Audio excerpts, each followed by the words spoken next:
Our flag is still there. You know, I'm running back with theirs. Go movies. I want to hop in this bed and hide. I'm scared. I don't care if there's a demon in the bed. We'll hide together. Sorry, couldn't sleep. You have no bullets for anything. I just want a gun. Anyone's. Oh my god. Oh my god! Lather me in glory. I'm ready for thimble winter. I hope I don't get a splinter from catching my axe. No.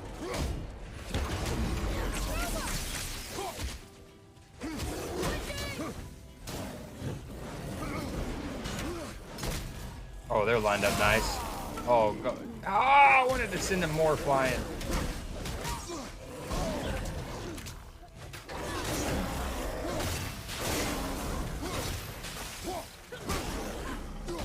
Oh, this is Sparta! Ladies, now's not the time. Gazpacho, your first hour here, and you're going for a 4-star meal. Anna, come get your boozy ass sister. Whoa. I didn't say that. Damn, she just fucking she just, that was the definition of cash me outside, dude. Talking shit, and she was squared up to your boy instantly. For the Giants, I'm afraid. Oh, did I just kill that bird? Oh my god, I just Randy Johnson that bird. With my oar. Nice, great kill. Hold on. I got another kill. I got 2 kills. Oh my god, that was clutch as fuck. Alright, but our flag is still there. You know, I'm running back with theirs. Go movies. I want to hop in this bed and hide. I'm scared. I don't care if there's a demon in the bed. We'll hide together. Sorry, couldn't sleep. You have no bullets for anything. I just want a gun. Anyone's. Oh my god. Oh my god! Lather me in glory. I'm ready for thimble winter. I hope I don't get a splinter from catching my axe. No.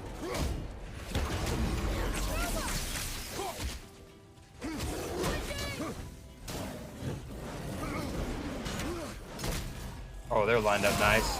Oh, go. Ah, I wanted to send them more flying.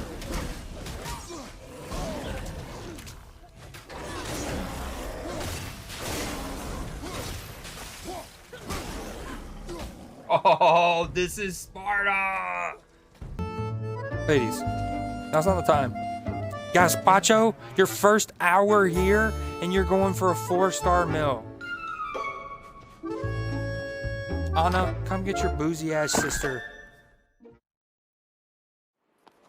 Whoa. I didn't say that. Damn, she just fucking she just, that was the definition of cash me outside, dude. Talking shit, and she was squared up to your boy instantly. For the Giants, I'm afraid. Oh, did I just kill that bird? Oh my god, I just Randy Johnson that bird. With my oar. Nice, great kill. Hold on. I got another kill. I got 2 kills. Oh my god, that was clutch as fuck. Alright, but our flag is still there. You know, I'm running back with theirs. Go movies. I want to hop in this bed and hide. I'm scared. I don't care if there's a demon in the bed. We'll hide together. Sorry, couldn't sleep. You have no bullets for anything. I just want a gun. Anyone's. Oh my god. Oh my god! Lather me in glory. I'm ready for thimble winter.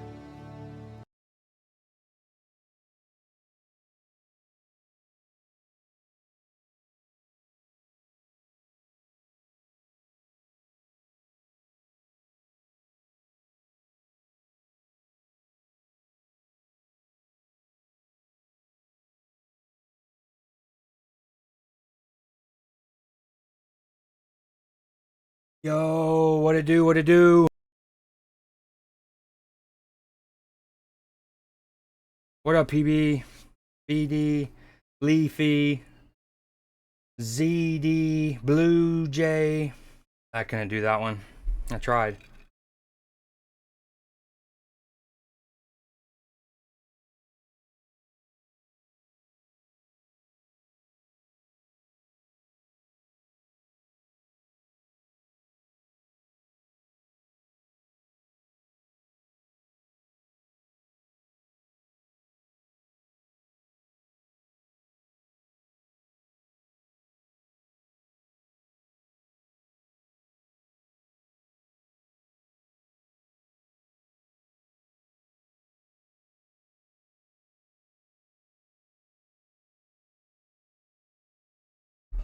Boy, did it. I wouldn't say save me. I would have taken my 28-ish points in second place, so on and so forth. I think so. I think I would have.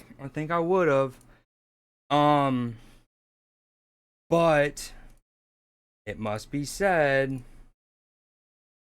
well, I got, I think, 18 points or something from, who was it? Rico Lewis and someone else getting subbed in. Needed it. The only thing is I don't think anybody got subbed in for Nketiah. Okay. What up, everybody? How's your Monday been? I need to turn my lights on back there eventually. As we've been doing at the beginning of each stream, we're gonna do a little, you know, just reacts. So let me pause that and get the desktop audio on VODs.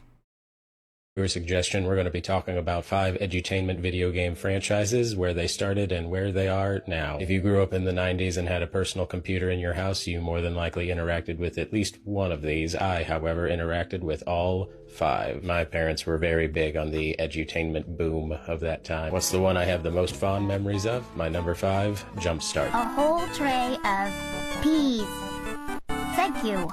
Some of these I remember. There's one in particular that was in like a it was all about a pirate ship, and you would navigate like a fish through like different, it was a point and click educational one with the fish. Woo. Apparently called Jump Ahead in the UK. First installment I played was first grade, and I fell off the series around third grade. I remember a robot that was kind of cool, and this annoying girl Polly that it just changed history. It was kind of a cool premise for a edutainment game now that I'm thinking about it. The loss of my business clearly didn't stop this franchise from chugging along for another couple decades. The amount of games they released under this series is honestly staggering. Nearly 100 within a 30-year period. The ones I played had a bunch of learning-based mini-games that were scattered around a map. I imagine most of them fell into that kind of formula. And though they coasted off that success seemingly for a while, that couldn't stop them from closing down in 2023. Jumpstart was the owner of my number 4 game series that they took down with them, Math Blaster. Since this series got its start back in 1983,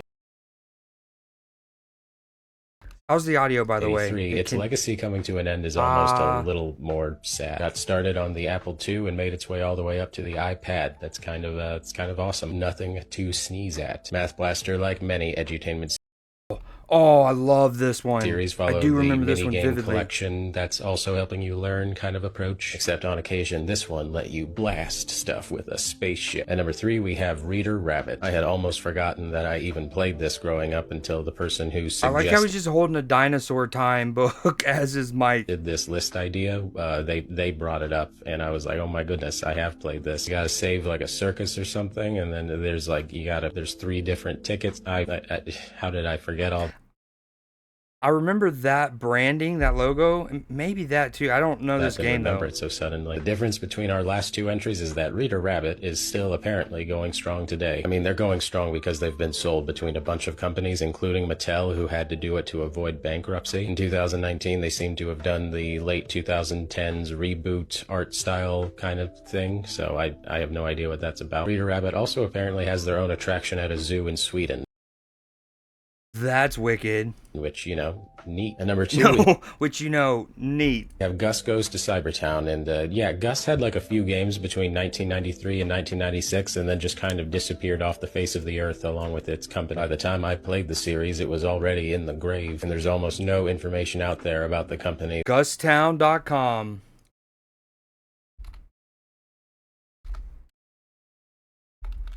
Please be a website.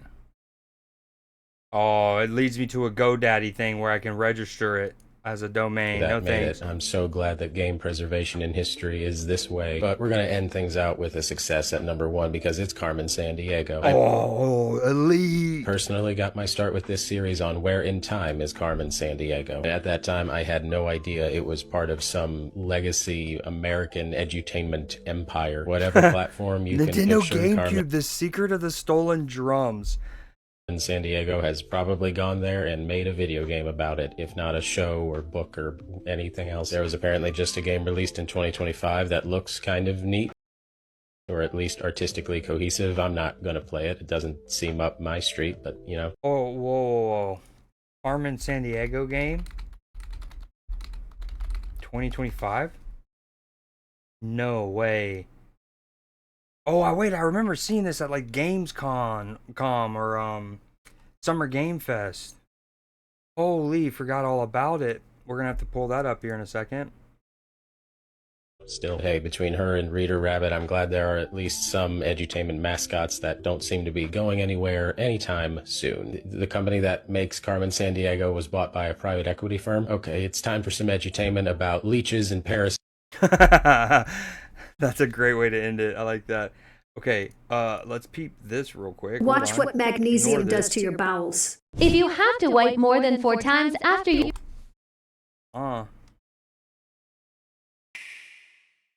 Hey, Red. Cutting-edge fighter jet was stolen from the National Air and Space Museum in Washington. Only the world's greatest thief can stop. Okay, this. I don't wanna speak too soon. Okay.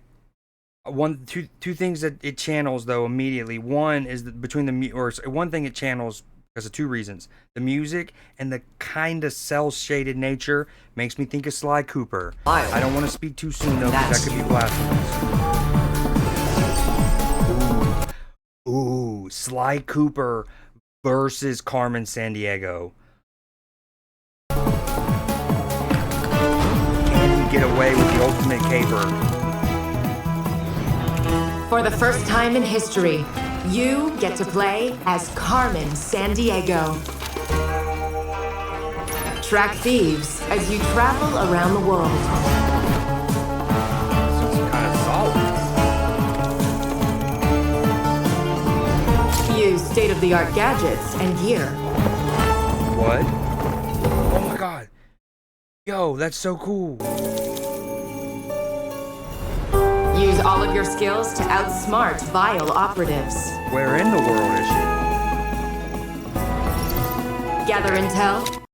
So they do have one of those coming out. That's wicked.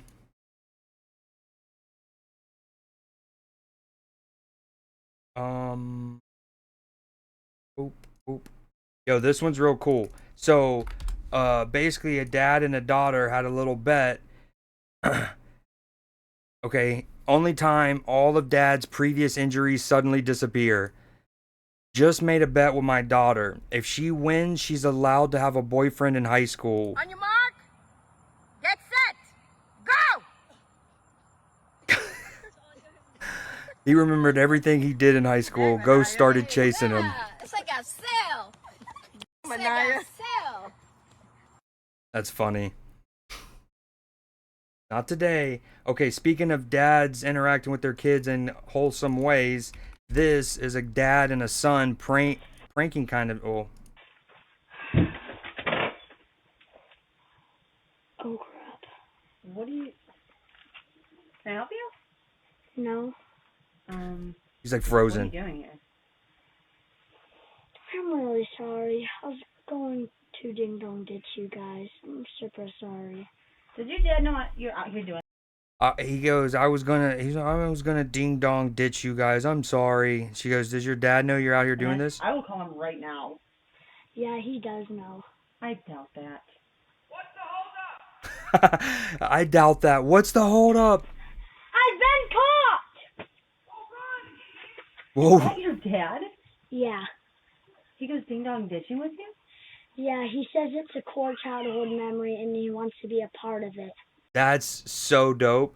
It's a core childhood memory and he wants to be a part of it. Run! You gotta go! Are you kidding me? No, she also okay. This kid is so well raised. Not only he's like, I'm sorry, we were ding dong ditching. But notice how even when he's running, he doesn't run through their grass. He ran in their little like walkway and then up the driveway.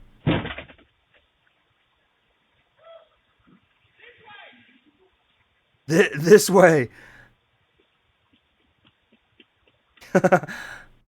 That's great. That's so good. Kitty with plot armor.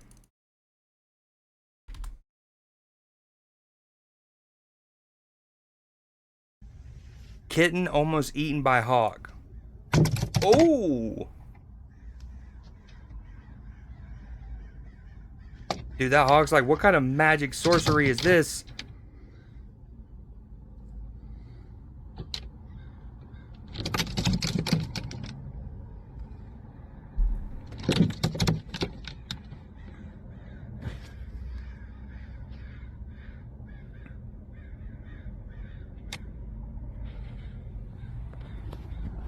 Damn, what a majestic creature, though. That kitten wins. Like, I'm just gonna chill here in the dashboard. Don't mind me. It's a gorgeous kitten, too, though. It's kind of wicked they were sitting there recording and all that. See what else we have here. The Ding Dong Ditch one, that's so great.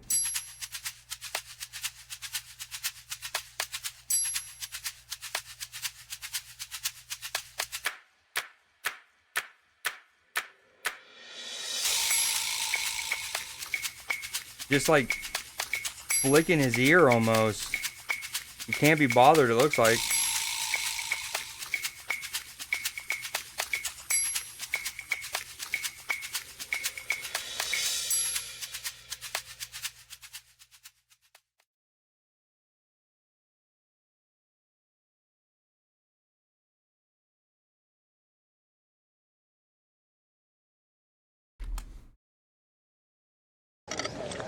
Every Roman soldier had to carry his own personal items. The only thing they would put on the mule train would be the contubernium tent that he and his 7 mates would sleep in. This is how they would carry their stuff. I've heard things about the belt that it's a very important. It's the ancient Roman equivalent of a military backpack.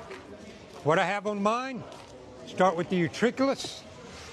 It is the leather water bag lined with beeswax. Next, I have the bag here in which I have cloaks, extra tunic, and shoes. Under that, I have half a deer hide. It makes a great rain cape. It also great ground cloth so I don't lay in the dirty ground. Underneath, we have what's known as the Camacho bag. I'd have my grain issue, probably my plate, my eating utensils. Next, we have the patera, the universal Roman soldier's cook pot and eating bowl. On the other side, I've got my net in which I have some fruits, maybe some vegetables, and finally, a metal canteen.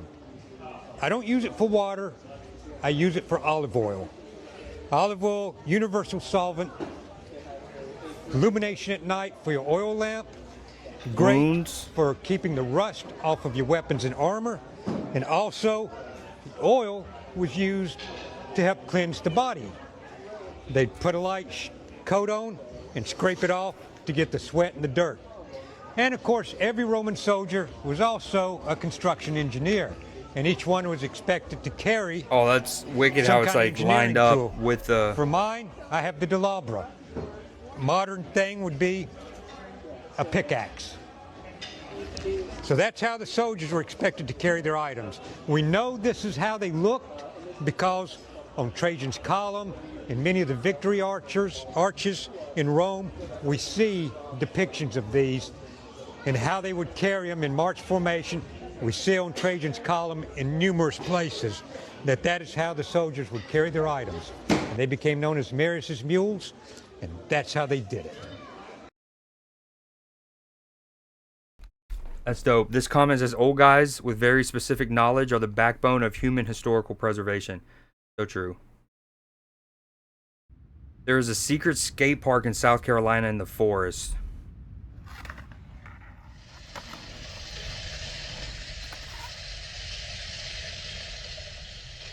I am an engineer by trade, but I ended up going a little rogue with the artistic side, so I use both sides of the brain. I make packaging equipment for my real job, which means if you buy baby shampoo, I might have made the machine that puts the shampoo in the bottle. But then I take the leftovers from work, bring them out here to the middle of South Carolina, and make weird stuff like you see here. I've been doing that for about 20 years. We've had this property for maybe 10 years. And originally I was just going to build a sculpture park on 80 acres. And then about, say, 8 or 9 years ago, I got the idea to build a skateboard park that would be real small and something I could do when I retire. And it turned into something huge and something that I'm doing right now. So that's a major distraction, but it's my favorite kind of art because I can skate it. Well said.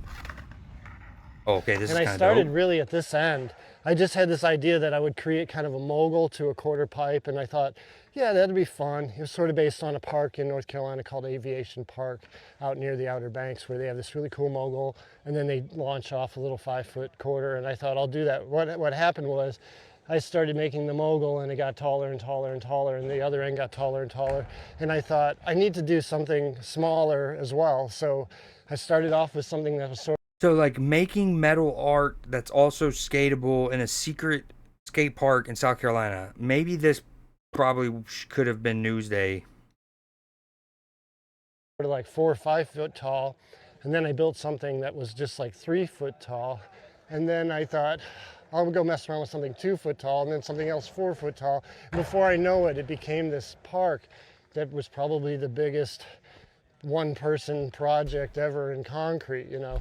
At the end of the multiple years of work, I have over 55 trucks of concrete in this park, which is kind of obnoxious, but really cool too. But, you know, working by myself, I have to come up with tricks to figure out how to do things and let it last for a year or two while I'm constructing. So the way I did it was I made these little metal ribs, like you would do a ramp with templates. I did it with metal. That's so dope. Okay, boom. We got a couple more. So one thing I'm gonna, if possible, is when I do these little like reacts at the beginning of stream, if it works out, I'm gonna also tease an upcoming Newsday segment, and so not this one, but the next one is one of those. The Great British Kettle Surge was a phenomenon that existed in the UK before streaming services, where millions of people would all turn on their kettles during the commercial breaks of popular TV shows and drain the Whoa, that's wicked. Hold on. power grid. So the TV networks and the Power Authority had to work together to plan out commercial breaks, along with how many people were watching those shows, so that when the commercial break hit, they could supercharge the power grid and make sure they didn't.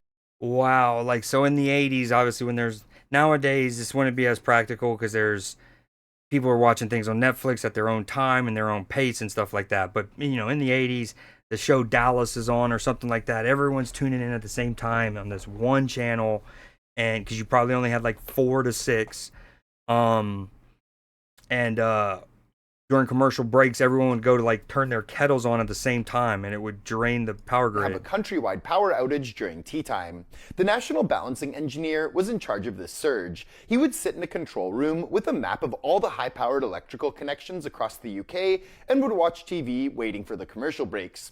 When the commercial break hit, he would monitor this frequency grid, trying to keep the line as close to 50 as possible. When the approximate 1.5 million kettles all turned on at the same time, he would turn on hydroelectric dams to supercharge the power grid, and then when all the water was boiled, he would turn off the dam again, restoring electrical balance to the power grid. Okay, that's pretty cool. So for this next one, I gotta disable music again. This is a sick Gucci Mane and Pulp Fiction mashup.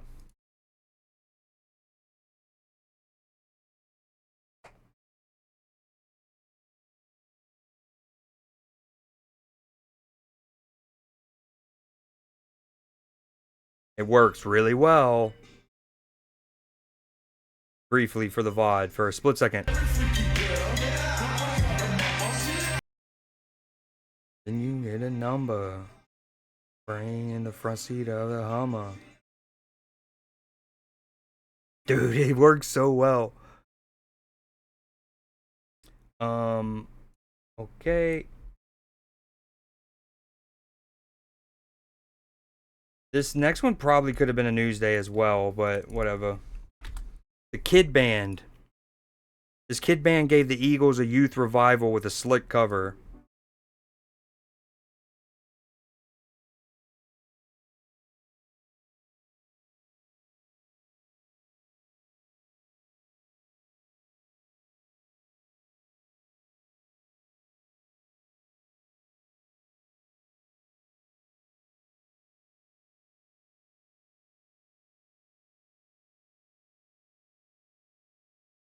It's pretty good.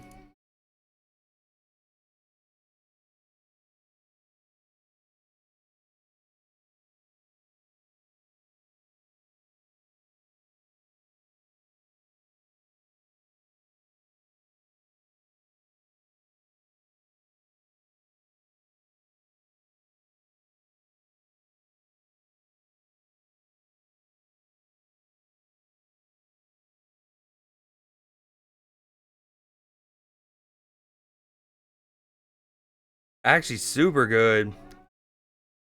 They're all in their bag right now. Homie on the drums, backwards hat. Doing Chad and Travis proud.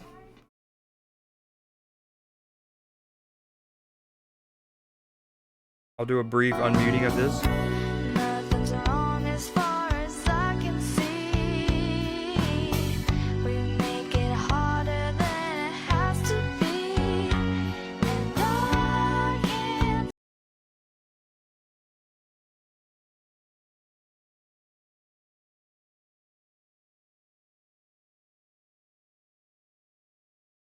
Pretty good.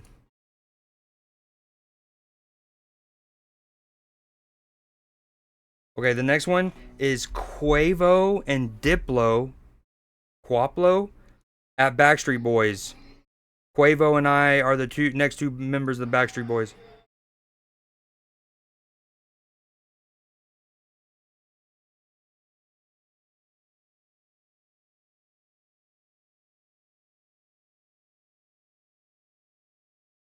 I think Diplo got the words wrong there.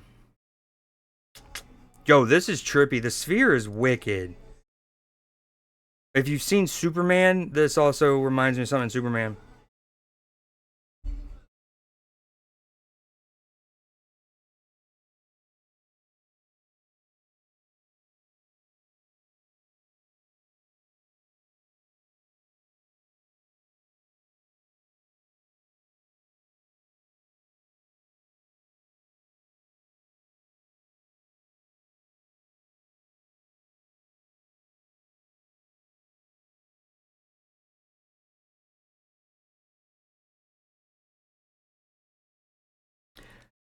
Man, the Sphere can make for some wicked presentations. Like, look at this. Like they're on a spaceship.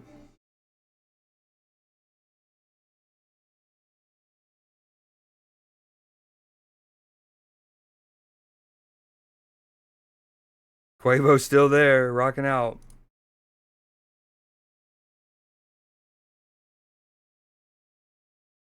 Looks like he took some snow bunnies with him. I mean, that's a like, hey, I got tickets to see Backstreet Boys at the Sphere. You want to go? Oh, yes, please.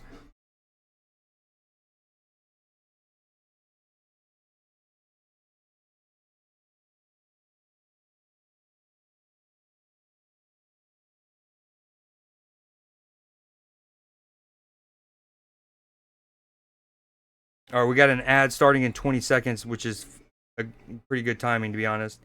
So that was cool. Quavo, Diplo at Backstreet Boys. The Sphere's wicked.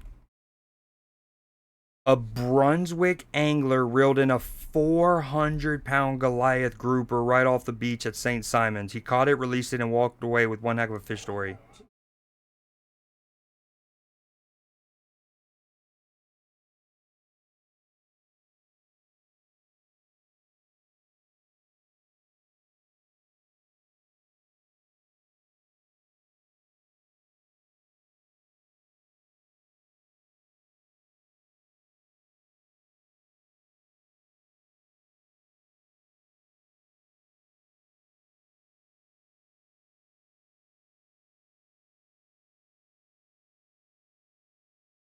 That's wicked. No motorized assistance.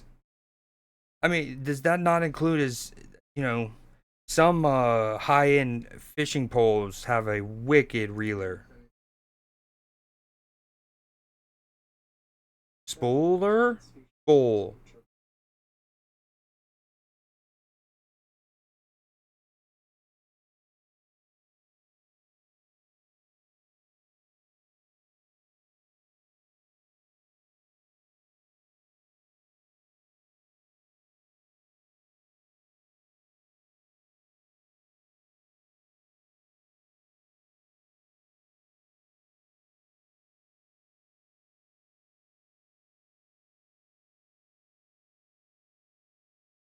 That's huge.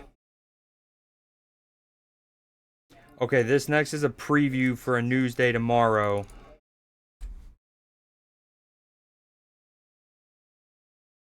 Oh, Shiza. Hold on. Let me run that story back. I didn't have the audio on. It's not long. Two fishermen in southeast Georgia's Glynn County managed to catch a 400-pound fish last month off the coast of St. Simon's Island. Waddle back if you have to. Waddle back. You got a grouper. When Yo, what up, Turbury Lugs? and his friend Seth How was your weekend, man? Did you watch any of the fights? Silverstein went out on a fishing trip. Their plan was to haul in a shark. They dispatched a drone to drop their bait some 300 yards from the shore, and as Silverstein recalls... Wow, okay, wicked. I didn't catch that part. They used a drone to drop bait. About an hour, that reel took off. That's messed and up, man. Fun began. Turbury reeled in the line all by himself with no motorized assistance. It's just basically straight work. That's wicked. Using a drone to drop in bait to get a behemoth. Experienced A anything 400 that has the pound. strength like that does. The Goliath grouper is a federally protected species, so Turbury and Silverstein made sure to take a photo with the 400-pound fish while it was still in the water and then release it.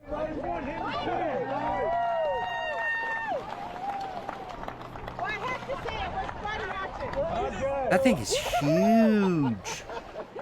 The grouper was shocked. Okay, so this is the preview for a Newsday segment tomorrow. My mom named me that when I was born. Bucky Beaver Space. How Bucky's CEO built the mother of gas stations. Russia, Russia, Russia. There was a cartoon character way back, really before my time. It's standing for your teeth. A toothpaste commercial, and he was Bucky Beaver. And so this fella always called me Bucky Beaver growing up. Applin opened the first Buc-ee's in 1982 as a regular-sized convenience store, but it wasn't until 2003 that he got the idea to build the mother of all gas stations. These days, Buc-ee's has 41 travel centers throughout the South and boasts 2 world records for the world's largest gas station and the world's longest car wash. This is one of your favorites. Yep. After I've almost never been in 40 one. years in business, That is wonderful. Thank you. Beaver Applin and his very private, very camera-shy business partner, a guy named Don Wasik, still owned 100% of Buc-ee's. It wouldn't change the experience. No investors, no board of directors, and that's exactly how they want it. Any more fresh than this. Thank you. Yeah, it allows us total independence to do what we think is the best, and we don't. Me neither, kind of. I mean, I think there's definitely some in South Carolina, like 2.5 hours away. I passed one going to my dad's in Myrtle Beach. But yeah, at this point it's kind of a point of pride that I've never been in one. I settle for a 7-Eleven. In the South, there's something now popping up called Parker's Kitchen. They even serve like chicken tenders and stuff like that, and they look really good for what they're worth. And I walked into one of those for the first time, and it literally was. I said to the lady, because it was also like 11 o'clock at night. I was like, is this not a little too bright for you? I mean, it's nice. Don't get me wrong, but there's like LED lights and LED, like even where you look up the cigarette or the like tobacco pouches, the vape prices, they're all on like monitors, and it's just like I was like, this seems like it almost strained my eyes. Maybe a suggestion of how could we cut costs. Hey, welcome to Buc-ee's. It's probably one reason why the starting wage for employees at this gas station How are you today? is $15 an hour. Whoa, Buc-ee's popping off and paying people $15 an hour. All right, you told us it's going to be $19.21. With benefits. With benefits. Did you ever have a moment where you thought, wow, I made it. It happened? My dad, I could always tell he had a little bit of concern. Are you okay? You sure are building these big? This went on many, many years. But when I saw in my dad's eyes that he wasn't concerned anymore and he felt like we had made it, then I think that would be my moment. Sauce, you filthy dog, you. Hold on, why didn't my alerts go off? Yo. Filthy animal. Okay, so yo, welcome in, Nim. Long time. Yes, ma'am. Play as time goes by. You must remember this. A kiss is just a kiss. Oh shit, what's happening? Just a sign. No. Yo, Sauce, thank you so much for the 1,000 bits. And then Nim, we got overlapping alerts here. In the stadium. Shout out Pickles. Pickles a real goat. Ooh, speaking of which, I actually found there's a corgi race. I probably should show it now. Yo, we have a hype train going out of nowhere. Nim, welcome in. Thank you. Sauce, did y'all was that collaborated? Did y'all collaborate on that? So what we just showed was that Buc-ee's. It's a preview for a Newsday segment tomorrow. This next one is the pitcher flinched during a crash of lightning and was called for a balk. Yo, what did y'all collaborate? Thank you so much for the bits, gentlemen. What the hell? Thank you. A huge crash of Hold on, let's run this back. lightning as Contreras kicked. And it's a balk. Wow. I mean, what do y'all think? Everybody jumped. It's the letter of the law, but like, damn, that's harsh. Mother Nature gives Jacksonville a run. Yo, okay, yes, I like it. Put your phone away. Don't watch my stream while you're driving. Maybe if you want to have it up, just have it, muted on the seat. Don't look at me. Thank you so much for the 1,000 bits, my friend. And then Nim, again, did y'all coordinate that? Oh, word? It's 2-1, and Norfolk is arguing the call, but what's there to argue? Argue that. Unfortunately, it's unfortunate timing. I don't think I've ever seen that before. Wow. I mean, yo, what up, Pop-Tart? Is a humongous roll of thunder, as if Zeus was throwing a thunderbolt. W from the commentator there. It's as if Zeus was throwing a thunderbolt. And third with nobody. Like, watch this one more time. 1-1 the count on Paulie. He's going to pitch. Lightning strikes. Crash of lightning as Contreras kicked. That's wicked. I'd be kind of mad. And it's a balk. Wow. Yo, peep this next one. This next one, smart husband. Genius husband. Pink hat guy. Jim Anixter has owned Cubs tickets since 1967. Says he wears hat so wife of 46 years knows he's at the game and not cheating. Pink hat guy, Cubs games, legend, genius. This says Coldplay CEO could have learned a thing or two from Pink hat guy. That's funny. That's very good. Gentlemen, I appreciate it for real. I don't know how much, how I want to keep in the groove, but also you guys are too kind. So this has been my background lately on my phone. Once I saw this picture, look how clean this is. Moon River on the Mississippi. A paddle wheeler passes under a full moon in this photo captured in New Orleans on August 22nd, 2021. The full moon in August is also known as the sturgeon moon, reaching its peak this year on the morning. In the 1930s, the Maine's Farmer Almanac first published the Native American names for the full moons, with each moon name connecting to the season or month it appears. According to this almanac, the moon names for respective months from January are Wolf Moon, Snow Worm, Sprouting Grass, Thunder Moon, Sturgeon Moon, Harvest Moon, Beaver Moon. Gotcha. That's pretty fire, dude. This picture is so gorgeous. Mine's a little, it's less crisp. I need to get a better, higher def version of it, for sure. Man, y'all are too kind, dude. Yo. Sides motivated by.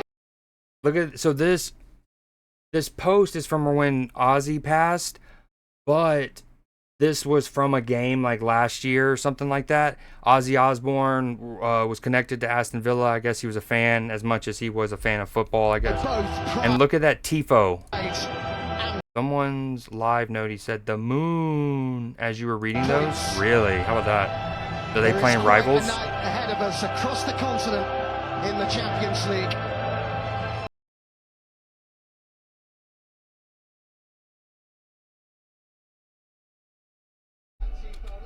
That thing is so fire.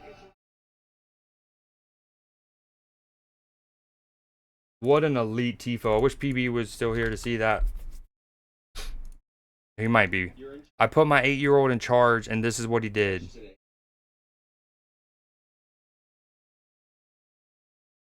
Yo. Oh, dude, you know what? Oh my gosh. Okay, so first off, thank you, Sauce. Thank you, Nim. The hype train just ended, and I feel like an idiot because I didn't realize it was a treasure train. How about Twitch giving a small streamer a treasure train? You don't see that very often. Ooh, you got Shy Ghost? I love Shy. I have Shy Ghost. It's literally set in my favorites. It's so good. But also, how did I not notice it was a treasure train? That's super dope. I think so. A treasure train is, it gives you that 35% off on gifted subs, without having to actually like use the discount. No, this kid wants to do a blind pizza test. What a genius. What a way to get a bunch of pizza too.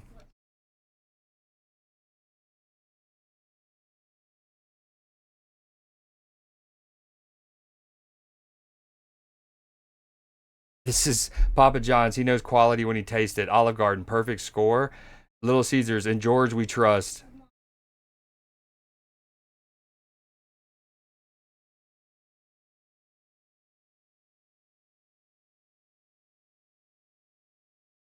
I don't know if I'd ever order pizza from Olive Garden.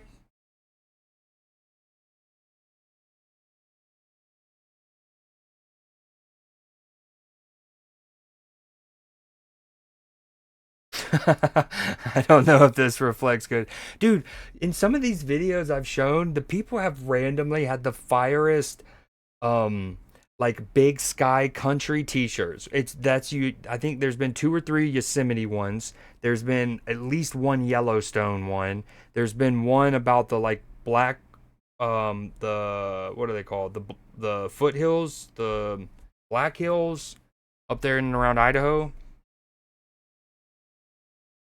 Well, yeah, agreed, Lux, probably, but that's the genius of this kid. The dad said the kid can pick what they do today, and he basically said he wanted a blind pizza test.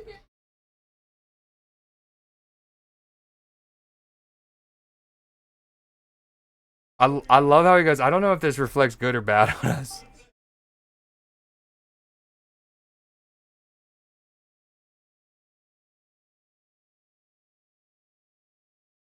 Yo, also, Nim and Sauce, thank you again. Wicked 5K and a K.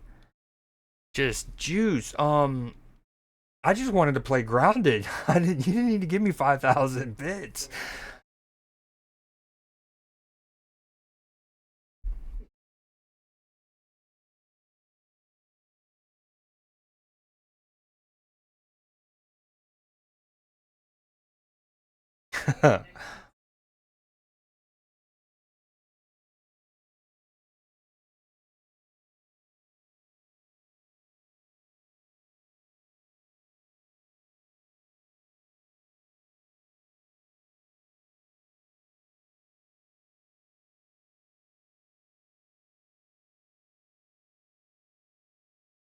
Yeah, I didn't even know they did pizza. You can read pizza better than words. That's kind of savage. Now that might reflect on the parents.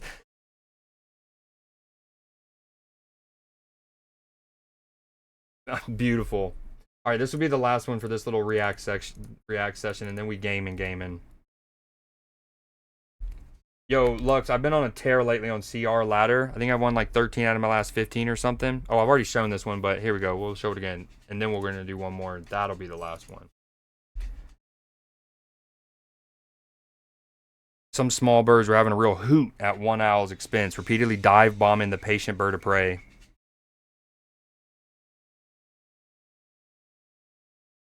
He's almost like y'all aren't even worth my time. I'm waiting for like a rat or something, a gerbil, hamster, meerkat. I don't know.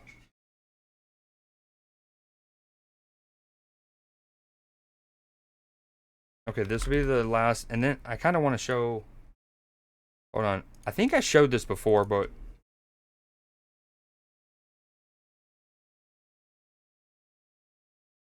breaking the law, breaking the law, breaking the law.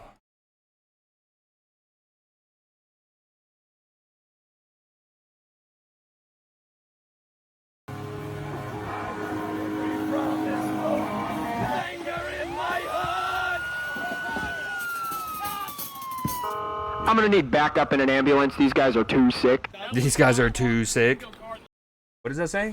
Weaver Family Pumpkin Farm? What a way to promote your music there. We showed the picture, called for a balk. Okay, yep. Yo, did y'all... Hold on, I want to watch this one again. This one's too good. Yo, what up, Ben? Oh, crap. Oh, crap. Can I help you? No. What are you doing here? I'm really sorry. I was going to ding dong ditch you guys. I'm super sorry. Did your dad know you're out here doing this? I will call him right now. Yeah, he does know. He does know. I doubt that. What's the hold up? I've been caught! Is that your dad? Yeah. He goes ding dong ditching with you?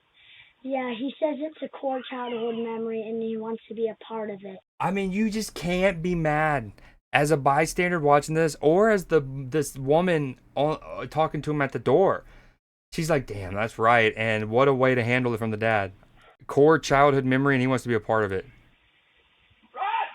Run! And I mean, shout out the kid for not running through the grass. Go! Are you kidding me? Oh my gosh.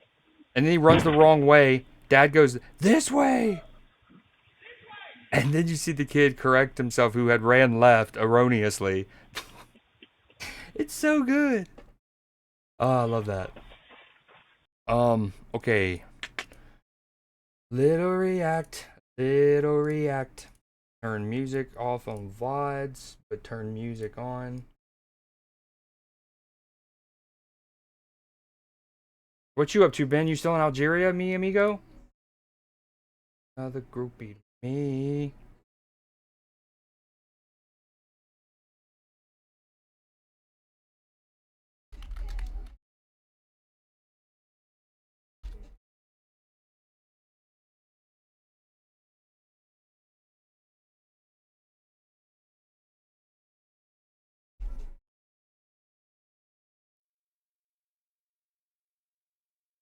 All right, let's do it.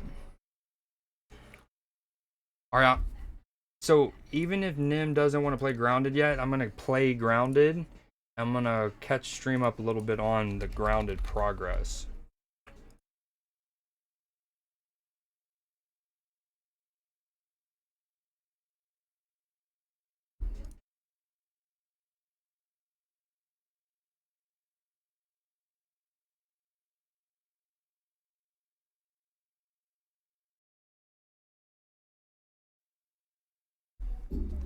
New friends.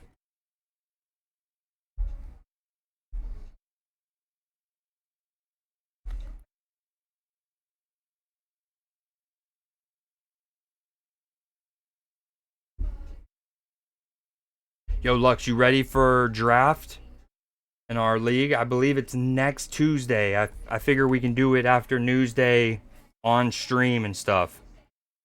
I just have to hide who my what do they call it? Your watch list or whatever.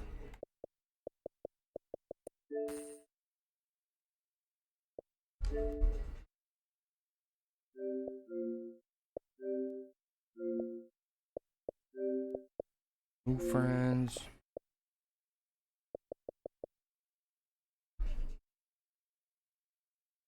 Wait. How do you know that? I need to do the draft order. Did it auto do it? No. That's not real. That's not real. I don't even know. We haven't filled the lineup yet. Which, as I was telling Nick in the Discord, I haven't really like broadly advertised it, so to speak. I wanted kind of the like people deep into the community to get first picks, right? And then if need be, and I've expanded it to 10 teams. And so, did I make this? Hold on, NFL fantasy, please. Fantasy? NFL. Okay, there's no link in there? Nice. Long story short, I think starting tomorrow I'm gonna open up a little bit, and then we'll get the draft order by Wednesday.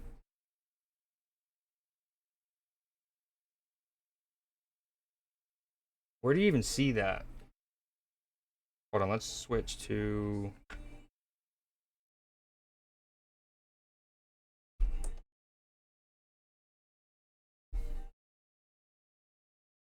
oh, so bright. Okay, the league.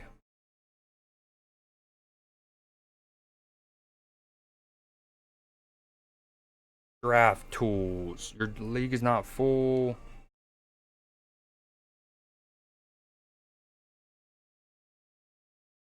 Oh, I added some bonus points. Nothing crazy. You get like 1 extra point if your quarterback has a 400 or more yard passing game. And then same thing with like 200-yard rushing game, 200-yard receiving game. One thing I've always wanted to do in my other leagues, but I wasn't the commissioner. Let me turn this music down a bit. One thing I've always wanted to do in other leagues, but I wasn't the commissioner, is so you know how if your kicker makes a 50-yard field goal, they get 5 points as opposed to 3 or 4 or whatever for less. They get 5 if they do over 50. But my thing is like I don't think a kicker should lose points if they miss one over 60 nowadays. Like sometimes they just think they can make it, so they'll just go out there for like a 64-yarder at the end of half. So I made it so basically where they still get bonus points if they go long, but if they attempt a really long field goal, they're not hurt as much. I think they only lose like 0.3 if it's like 60 yards, and they only lose 0.7 if it's 50, but that's basically it. Yeah, I'll open this up to more people tomorrow, and we'll get it going, and I'll get the draft order. Oh, sorry. Damn, you were all over that, weren't you? Where'd you see that at? There's not a dark mode yet on freaking ESPN. League home. Oh, yeah, duh. Yeah, that's not real. Like hypothetically, we're just gonna hit it once. Boom. You would be 4th. That's actually a good spot to have. I think that was just the order that we basically added people.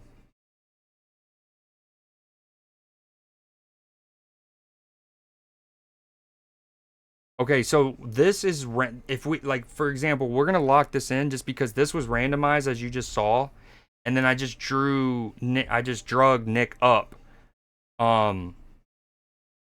So all the people who filled in show feet. Wow.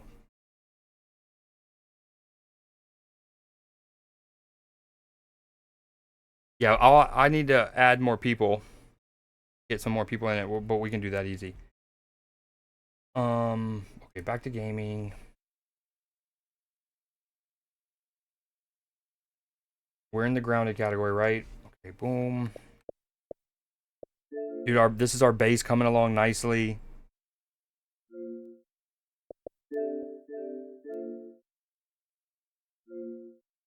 Oh, those are where I... Oh, how glorious. But that's still not going to be the final run.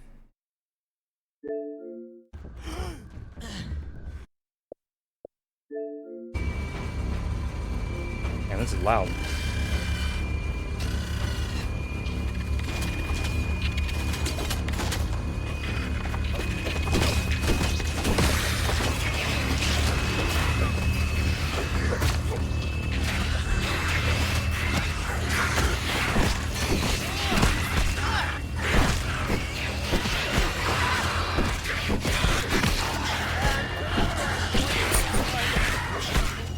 This thing really get loud. So anyways, this is me and Nim. We eventually beat this mixer. We've beaten 4 now. We've also been effing up the antlions.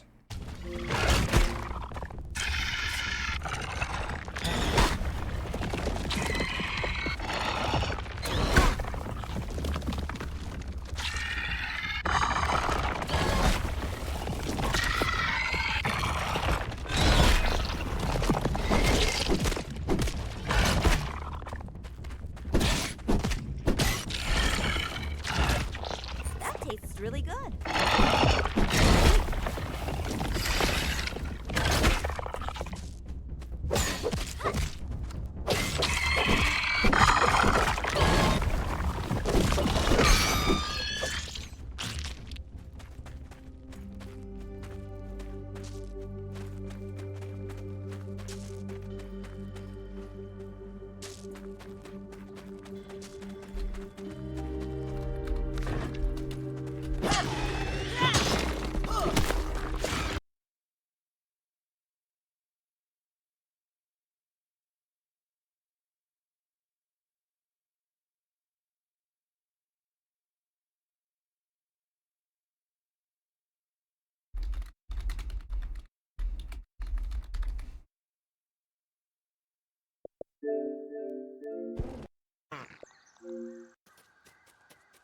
This is me giving the helmet to Bufanaquishiria.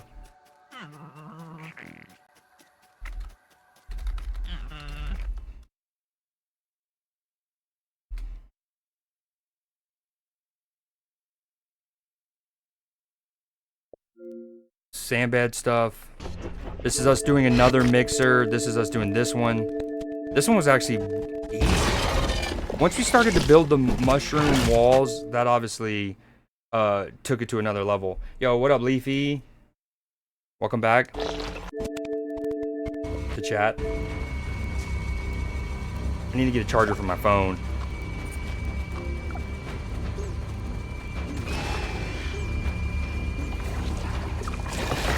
I'm gonna skip forward for this one. I'm gonna get to a 4-minute video and then go grab my phone charger. Me and him go ham, and then we break down. The best part is then after you beat it, you can break down the walls and stuff and use the resources for the next mixer. We're high proficient lads. Hold on, I did all that and I did want to show the end. Hold on.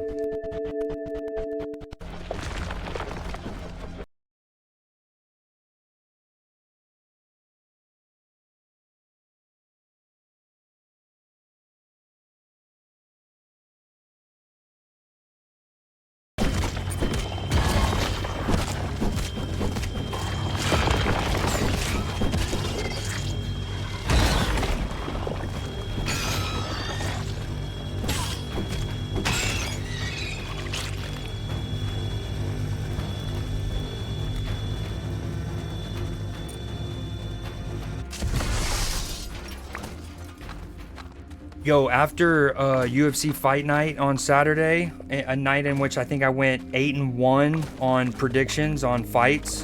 The only one I got wrong was the Elliott Asakura one. I think I'm like, I forgot to go look it up. We're going to go look it up tonight, but I think I'm like 22 for 26 in the last couple UFC Fight Nights in our predictions. For those that don't know, we watch UFC Fight Nights in the Discord, and I do like polls. You vote on them. They basically serve as predictions, and then I go and manually give Creed seed to those who get it right. That's a map of the entire backyard. At the time, we're kind of at the bottom in the sand, and then around that sand area, bottom left. Okay, this is us beating another one. This one was super easy. We were way overpowered for this one.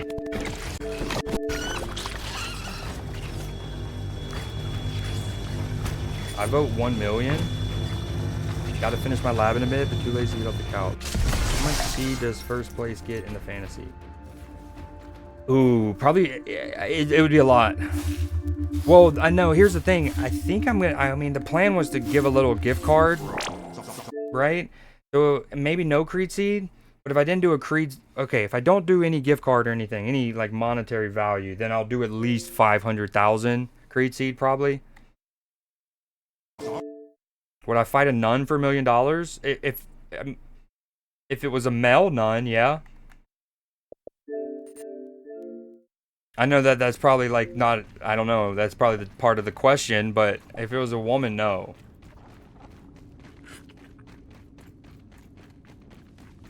Oh, this is us. So off stream, whatever. We finally decided to go back to the Red Ant Queen and give her favorite meal.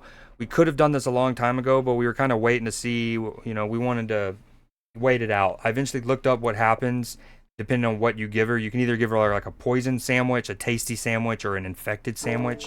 We gave her the tasty one, aka the juicy one.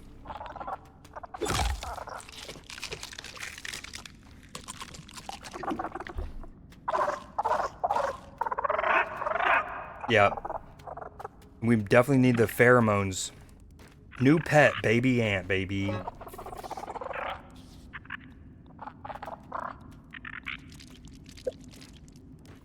And my phone died.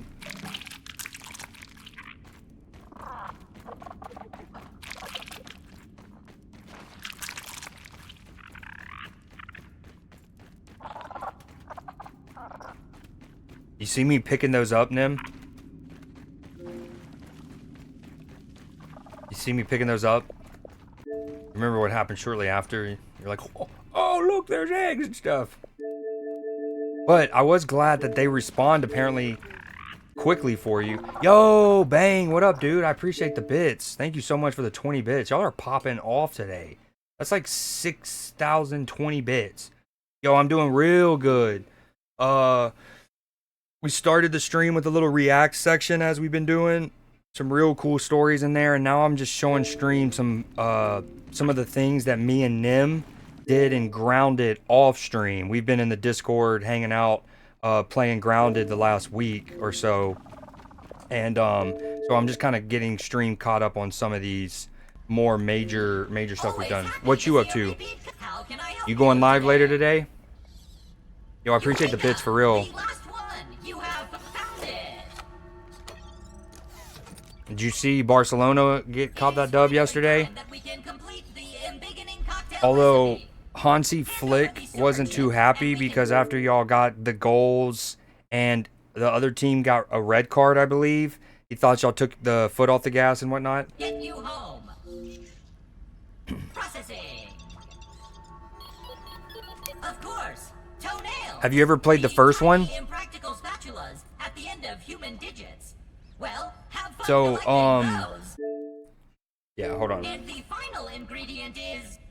Because of me is an interesting way to word that. Oh dear.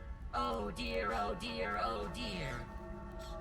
No, no, no. This cannot be correct. The last ingredient of the cocktail is marked... Yeah, dude, he's so good. He's so good.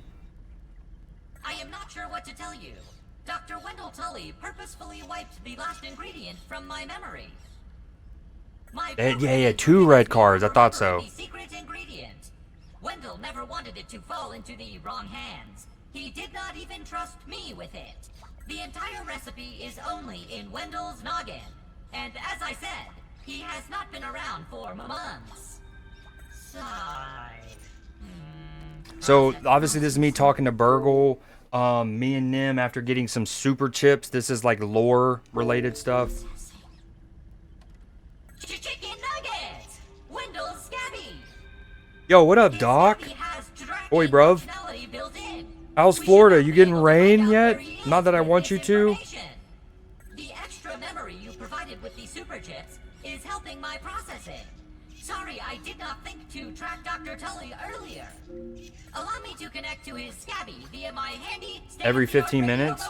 Dude, we've been having storms every day for like the last week and a half, but the last 2 days, pretty clear. And then I think they're going to pick back up, obviously, with Aaron. Yo, speaking of which, how are you, Bang? Are you okay? Like, obviously, you're able to chat and stuff, but, are you, I know you are, you're, like, you're I don't know the word, Barbadoan? You're from Barbados. Are you on the island? How are you doing? I was actually thinking about, I saw an update on that this morning, and immediately I was like, dude, because at the time I think it was near the U.S. Virgin Islands. Barbadosan, Bajan, Barbadosan, Barbadian. Facts, he wasn't. They fell asleep in the game. Oh, absolutely agreed. Yo, what you up to, Doc? Well, firstly, I love storms. Like, I'm a huge fan of storms. Obviously, and up until it knocks your power out, I love thunderstorms, so I don't mind it. Do you work remotely? I know you said you do something with like systems engineering. Give or take. Yeah, no, I know the country's Barbados, but that second one you said, like, how do you pronounce this? This one. Barbadian? Oh, hold on. No. We don't want to do that. Okay, I'm just going to skip this. This is me talking to Burgle some more. He basically tells us that Wendell Tully, the main scientist guy, is up near the back porch. He was able to, like, triangulate his location. And then we upgrade our stuff. We finally opened this door. This was huge. If you play Grounded 1, as soon as you get the assistant manager key, don't be like me and think like, oh, I'm going to kind of save it because I don't know, it might unlock post-game content or something and I want to wait. Don't. Go grab it immediately. This is in the main oak tree. When you open the assistant manager keycard door, one of the things you get is this zipper. Or you get a lot of the good rocks. You get real good rocks. But then you get this thing. This thing lets you... It makes your zipline incredible. Like, instead of needing a zipline that's, like, angled like this to go this direction, and then another zipline angled like this to go back home, the zipline can just be flat. You can have one zipline that's just flat. Or you can even go, like, upstream. It's so dope. You're still in Barbados? How are y'all doing with the hurricane? Are y'all getting big bands of it? Or are y'all below it?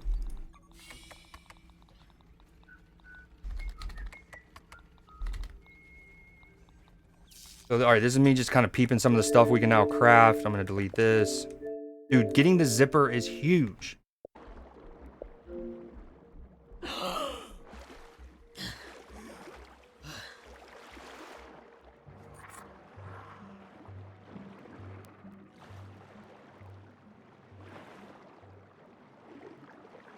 Not right now. Hasn't rained in 3 days. Well, let's hope that continues. Oh yeah, I know. It's actually, but yeah, much further south than Jamaica. I've been to Jamaica before. Barbados is down there, and as you know, but just to prove that your boy knows off the top of his head that I think it's in the Greater Antilles or the Lesser Antilles, but there's the cluster of islands that's closer to South America than it is to, say, Cuba. that are the Greater and Lesser Antilles. And I want to say Barbados is one of the Greater Antilles because of its landmass. Along with Anguilla. I want to say Anguilla is another one. That was me dying when I had finally gotten to that room way down there. Alright, I'm going to play this. This is a 4-minute long video. It's me and Nim. After having gotten the assistant manager's key card, we're going back to previous labs that we had already beaten to try to use the key card in rooms. And so this is a video of that. I'm going to go plug my phone up real quick. I'll be back. I appreciate y'all hanging out. If y'all are not here when I get back, you guys are real. I work as a business operation. What did I say? Systems engineer? Business operation. Do you work remotely?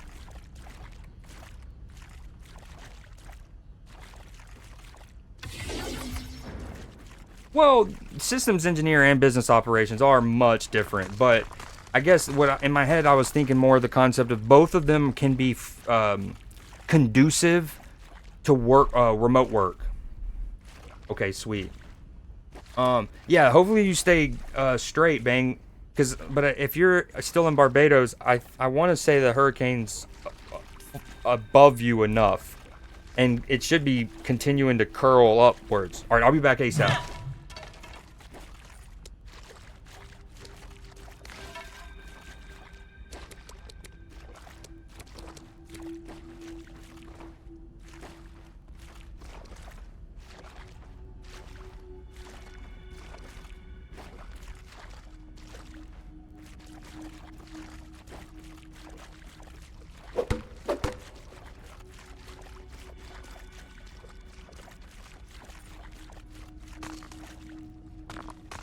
Okay, quicker than y'all thought.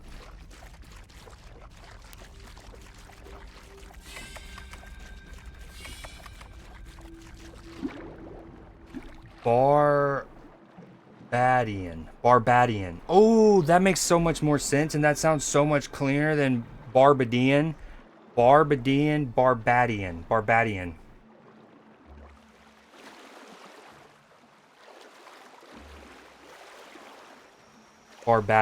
That's dope. Yo, thanks again for the bits. And, dude, I can't believe we got a treasure train as a small streamer. I see you, Twitch. Oh, also, Sativa, sorry. I am just now realizing that, you dropped in. Your color is the exact same as Bang, and since you said Barbadian, I'm not gonna lie, my brain just meshed it all together, and it was Bang saying that. Welcome in, mi amigo. Barbadian. Such a dope word. The Barbadian. No, I didn't, dude. They merged. Their green is the same, and he answered it like it was just so smooth transition. Man, just say y'all hate me. How about I flip it and reverse it like Missy taught us? You don't even know. You don't even know. Yo, okay, while we watch this, hold on. Browser. Let's do a spin. We got to do a little spinorama for boosters on the Discord real quick. Now, Nim is listed twice and Blue Jay are listed twice because they have each boosted twice. Please work. Sometimes it wants to work and other times it does not.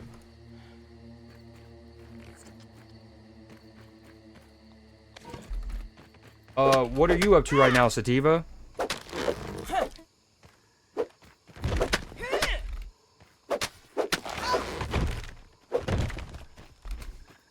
Dude, what the hell?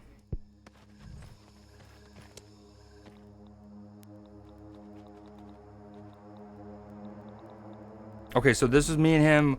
I don't know why I kept recording, but most notably, we went into this pond lab and we got some goodies, a lot of big stones, hard rocks, put them in our pockets, some lily pad wax.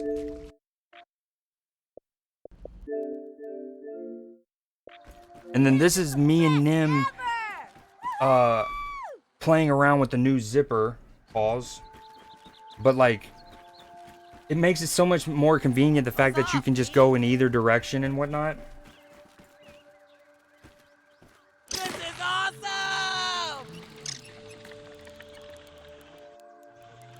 Okay, let's try this again. How about that?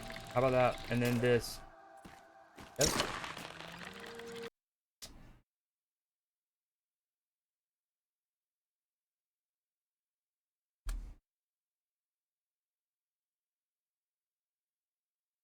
More time. Okay, hold on. As a green guy, Creed, you should see I'm a lighter green. I am a green guy. I do like that you said that. Oh, yo. So this clip doesn't have our audio in Discord, but let the record show. I would really like I think I actually have a clip. I just don't know where they get saved on my computer from Discord clips. But Nims basically challenged my parkour poppy status, and he said, basically, I was like, yo, if I pull this off, you can never doubt definitively the parkour poppy. You can call me, well, you shouldn't, but you can call me Unc. There's a lot of things that you can hate. One thing that you can't hate on anymore is parkour poppiness. And I do it. I did it. I do the thing. And granted, later I found there's a much easier way to ascend this bike and to get onto this porch. But, you know, yo, I don't know why it's not working.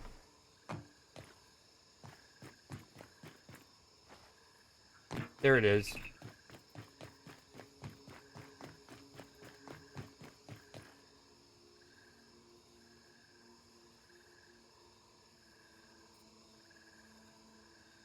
Dude. I'm not gonna lie, I wanted it to land on Ben just so any hint of nepotism chatter gets squashed right away. I think. Sativian. What Barbadian.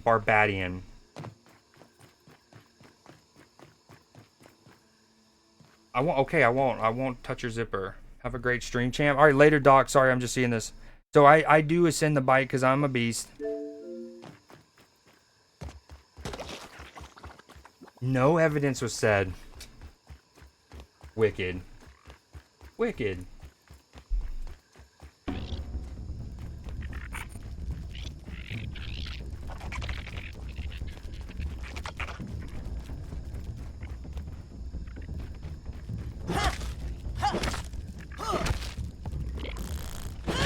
Did we really? Oh no, I think I did find it. Hold on.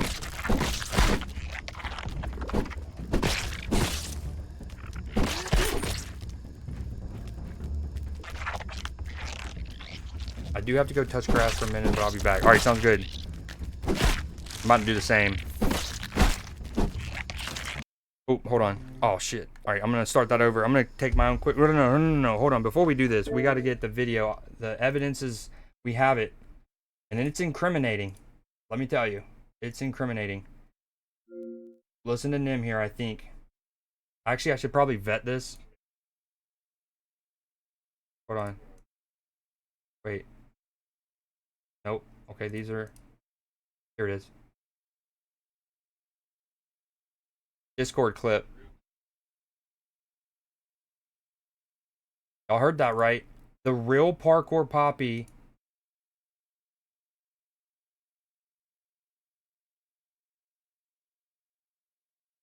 I don't know. I can't tell what he says at the end, but Eeyore talks. But he says the real parkour poppy could make it up there, something. So there was no bet, but it was a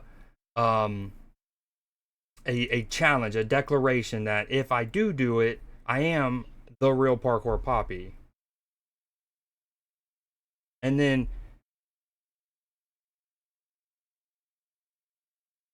I might, hold on.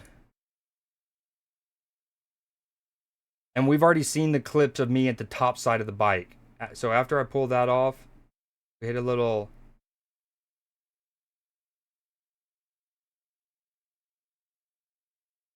Boom. And then we ascend all the way. And this is us also after ascending that at the top of the bike.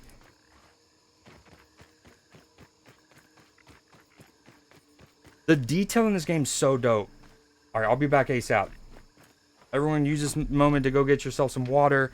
Go stretch. If you have medicine, take medicine. I'll be right back.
Yo, what up, Katie? Thanks for the alert.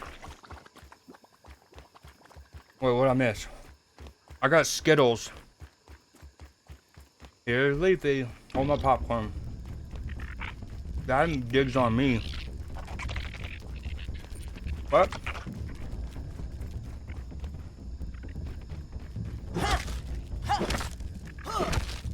Y'all checks, I found a frozen Saurus.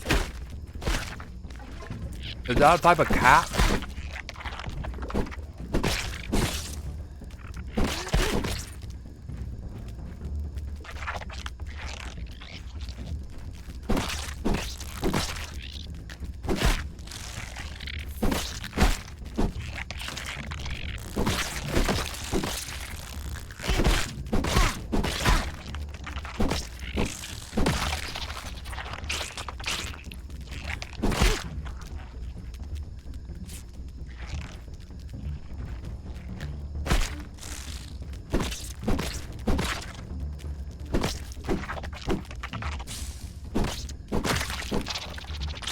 Yo, I added a new sound alert for any of those curious. I think some of this that I'm showing is an overlap from the last video, but either way, we're gonna speed it up. We got the raw science. Oh my gosh, what did I just do?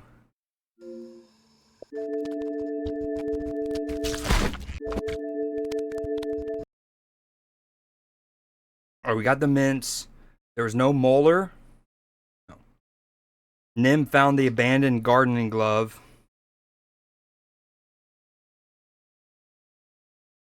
Whoa. Black soldier ant looking for a fight.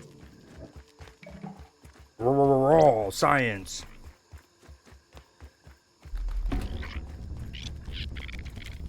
Oh, I need to change that command. That still says Limbus bread. You know, what I call Creed seed now was once called Limbus bread.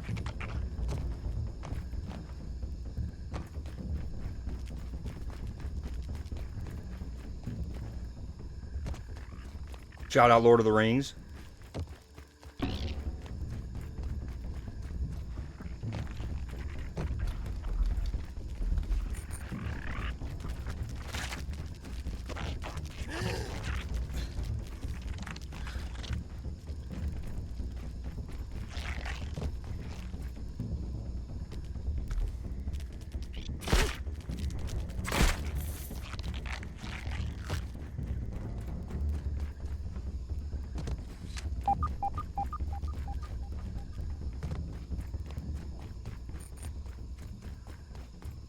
All right, fixed.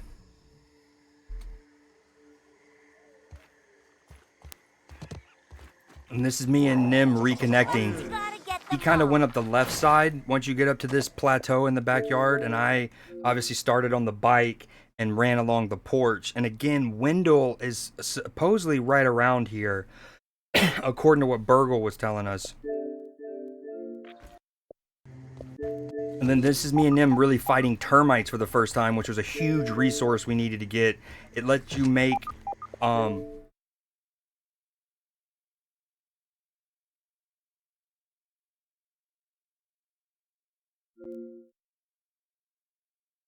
don't know why I said that condescendingly. There's nothing wrong with some good old titty milk.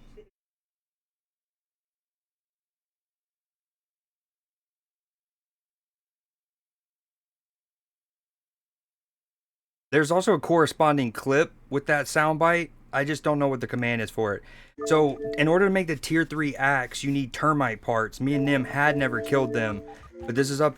It's like basically their firewood. There's like stash of firewood, and there's a bunch of termites. So we go ham.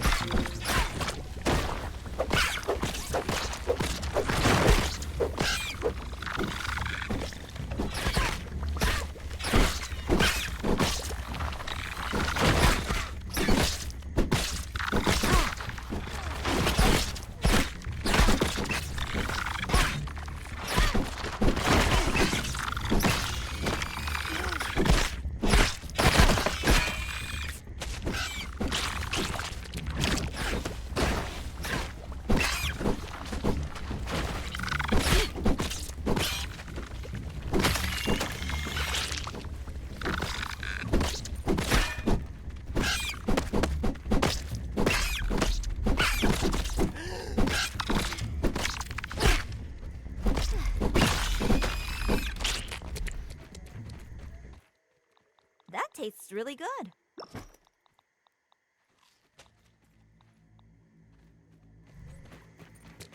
Take a look at those chompers. They're no George Washington.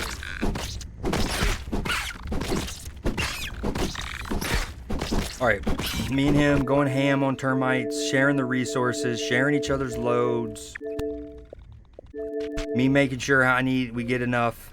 We already had the crow feather pieces back home. Oh, we farm them all right. We've since gone back there once or twice and gotten more mats from there. This is me kind of like researching some of that stuff. Just wanted to show the VODs.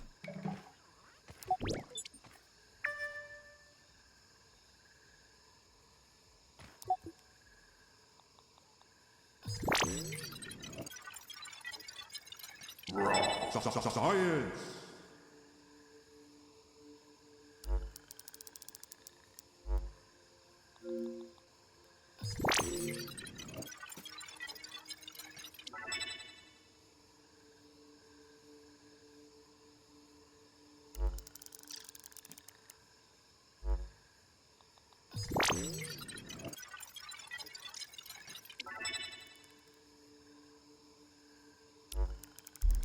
Okay, that's me just registering it. Get boring. Boom. This is me setting up another zip line over here by the rake, and because of the zipper, it does like the angles don't matter, which is so fire. If you're interested in an NFL Fantasy League and you haven't already joined, peep the pinned message.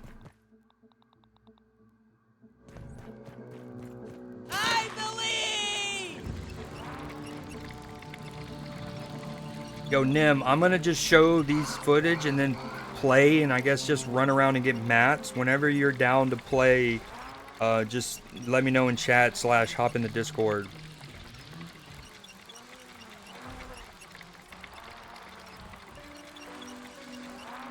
Dude, the zipper is so fire. Like, and as you can see, our setup has gotten pretty legit. I've even since set up a zip line to get up quicker. Oh, Nim, you gotta appreciate this landing and all how smooth this all went. The timing. I make the zip line, complete it, hit it, test it, it works. I drop down, perfect timing as the juice box makes its drippy drip. I catch it out of the air, gimme, boom, and we're home. Pretty clean. Oh, and again, me and Nim went back to past doors that we couldn't get in because of the assistant manager's key, and then we had it, so we went back to the pond. We went to those. I think we've went to them all. There still might be one thing we have left to do in the pond. And what was I gonna say? I don't know if we've went back to the hedge, but I don't know if it has assistant manager's keys. Anywho, we then went back to the sandbox one. Oh, Nim's not in chat. Leafy dueled him. I'm dumb. That so badly, I don't even care if it makes me cry.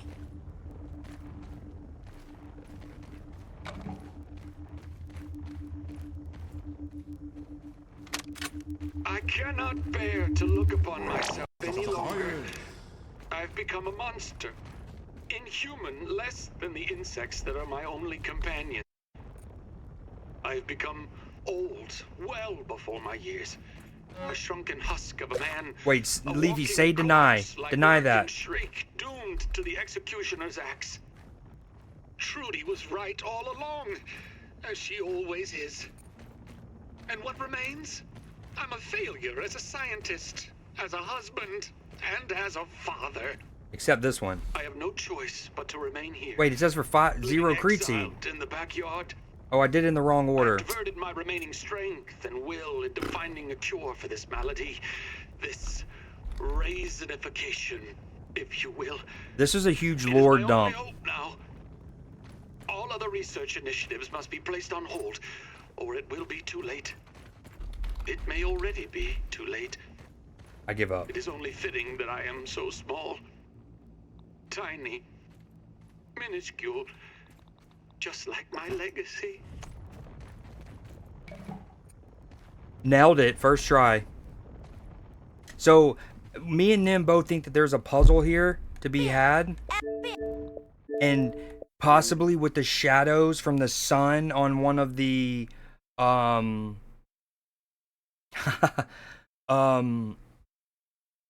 the sun on one of the shovels. The little, like...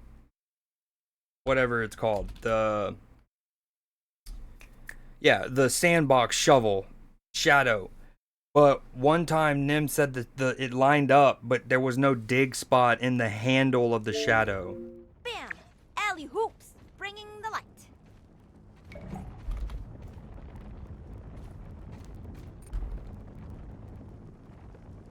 Yo, oh, hold on. Okay, Sativa, send me... Well, first off, I tried to accept. I did exclamation point accept. It didn't work. Oh, I'm just robbing you blind, dude. I can't beat me in a duel. All right, now I do Sativa. Hold on. Sativa, I'm coming for you, dog.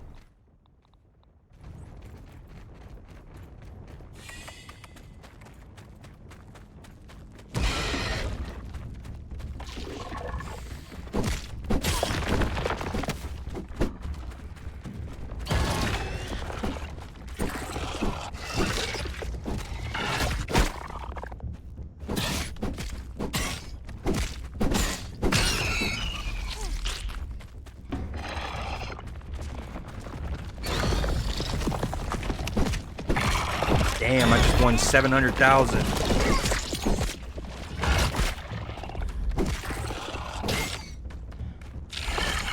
I'm giving everybody 5K from my own wallet. This isn't an ad. Oh, never mind.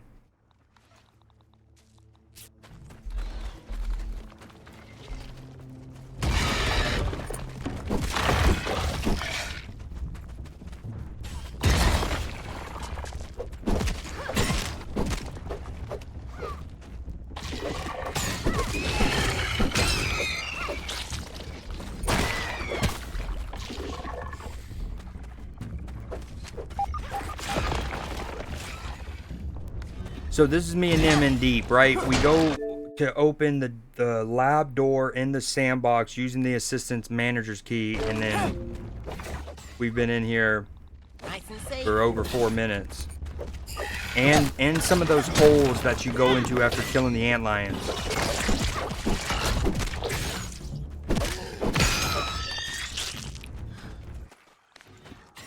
Alright, and then we just farm. Boom, boom.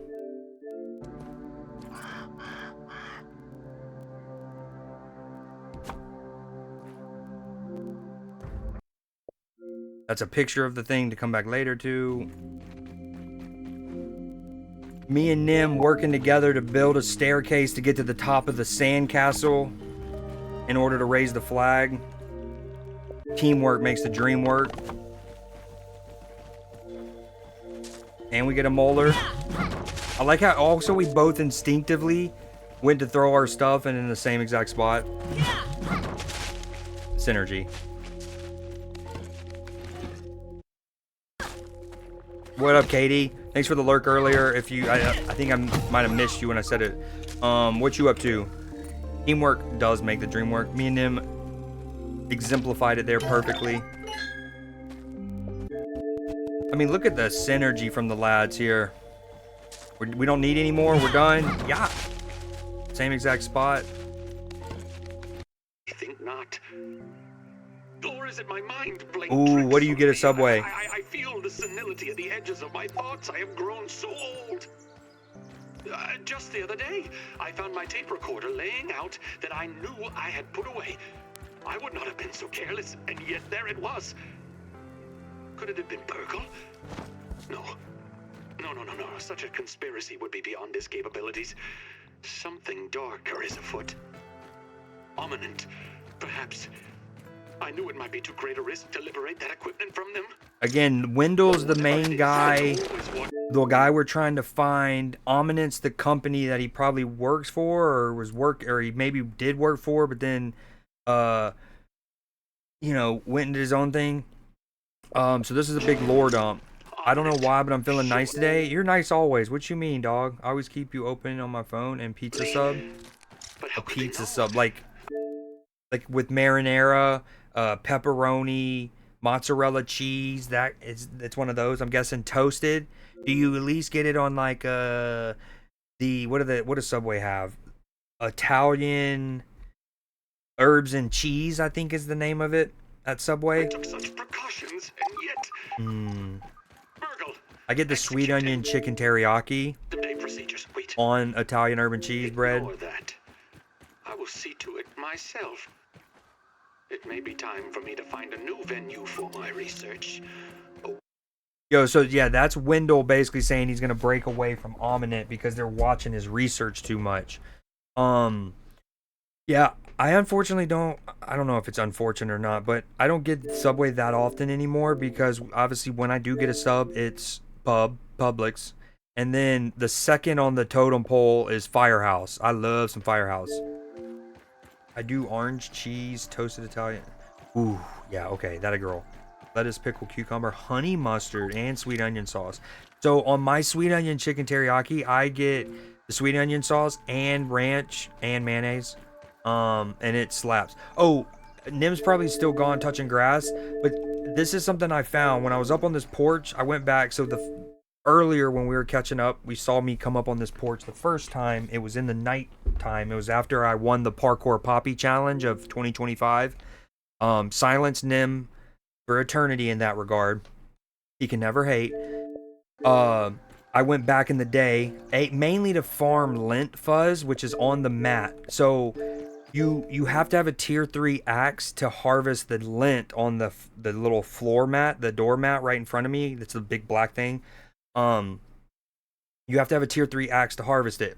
We didn't have one when I initially went up there, but once we got the termite parts, we had a tier 3 axe. I went up there and farmed it. Then I went parkour poppy in again. I found this garden hose and whatnot. I went up this flower pot, and this is like a boss arena. I even said to Nim, I was like, ooh, I'm not gonna touch anything. I'm gonna come back, wait for you. But there's orchid mantis kebab. Looks like you have to make, it looks like aphid, like 3 different types of roasted, like weevil, aphid, and I need 10 rounds. Yo, Ben. I'm gonna leave it there. Yo, Ben, thank you so much. Ben with the 5 gifted. Hitting near the homie Oracle, we love her. The Motivational Gamer, Zuko, TTV, Axa Blue, and Ashlow Jones. 42 gifted, Ben. You are handsome. Not stinky, despite what the murmurings are. Very not stinky.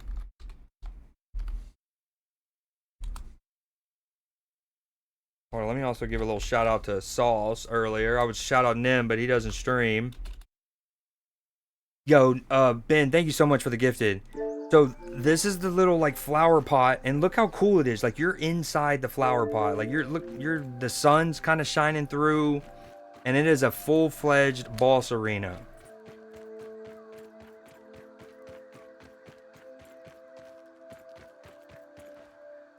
You don't know when your birthday is, or you don't know when my birthday is?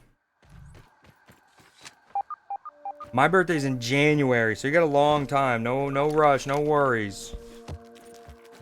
In the last couple years, I've done a big birthday stream, so you'll know. Yeah, January. So I continue, and I climb up these like hedge clippers, and then again, your boy Parkour poppies his tits off. It took a while, I'm not gonna lie. This was actually, it's kind of like a platforming puzzle, which is kind of cool. I love how this game, it's a survival crafter, it has good combat, but there's also like some legit platforming sequences just to get like collectibles or resources. So it took me about 3-ish minutes, and then you got to get the right leaf combo, and you got to make sure your jump isn't limp dick like that. Yeah, our month, ooh, let's go, dude. Is January 28th still a Capricorn? Or I feel like, if I remember correctly, January is like one of those that the latter half of the month is a different zodiac symbol. But, so, I eventually do get that thing, let the record show.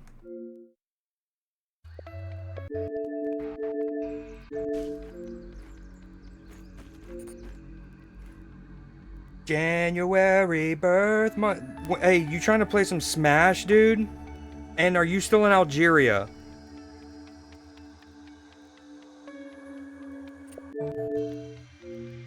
But as you can see, like, as I'm here, I'm pretty far up this flower. You still have to look around and, like, actually plan your route, which I think's so dope. It's like legit platforming required.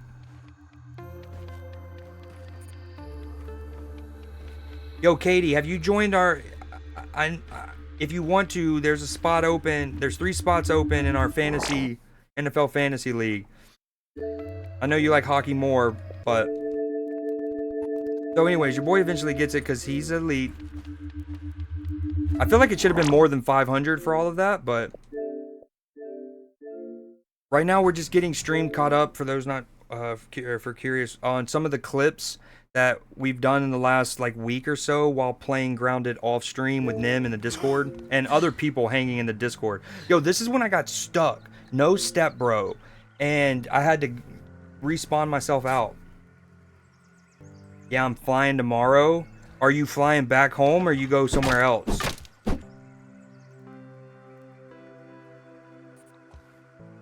Gotcha, no worries. Just letting you know it was out there.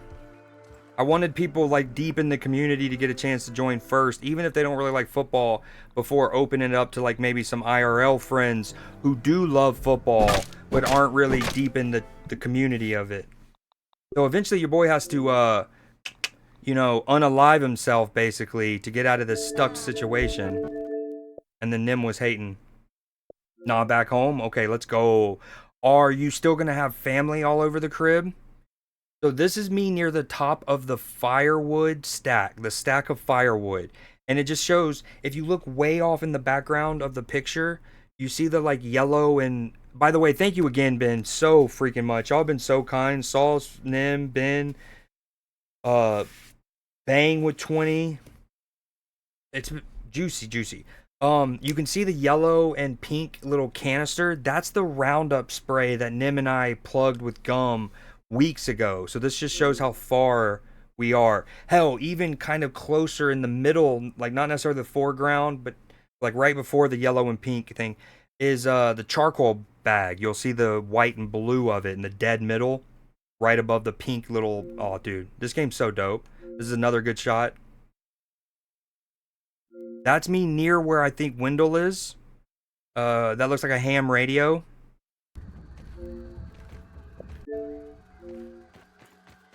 And I think I kind of want to wait to show... I need to show this to Nim. Hold on, where are we at with that?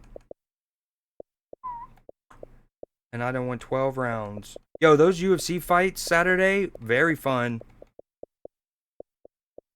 I'd have to say it again. Your boy went 8 for 9 or 7 for 8. I think it was 8 for 9 on my predictions for the night. Thank you. Even picking the upset in the title fight.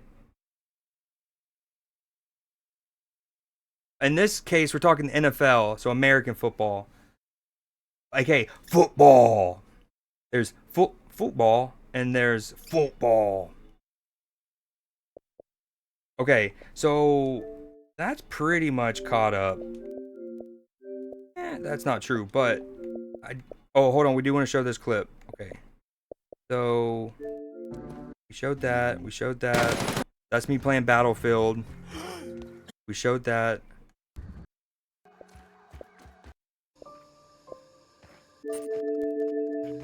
So I told Nick, I finally set up a zip line. It took me a couple tries, but look at this. This is how cool this game is with the zipper attachment thing, especially. Is you can zip line straight uphill, basically. So now we can use that to get up to the top quicker. And initially, it was wonky. And you have to time your jump, as I do well right here. First, nope, okay, that's not the one. But as you can see, we kind of get cucked. Occasionally, you can time your jump perfectly and it would work. But we eventually made this, like, staircase, drop-off, fall-off thing.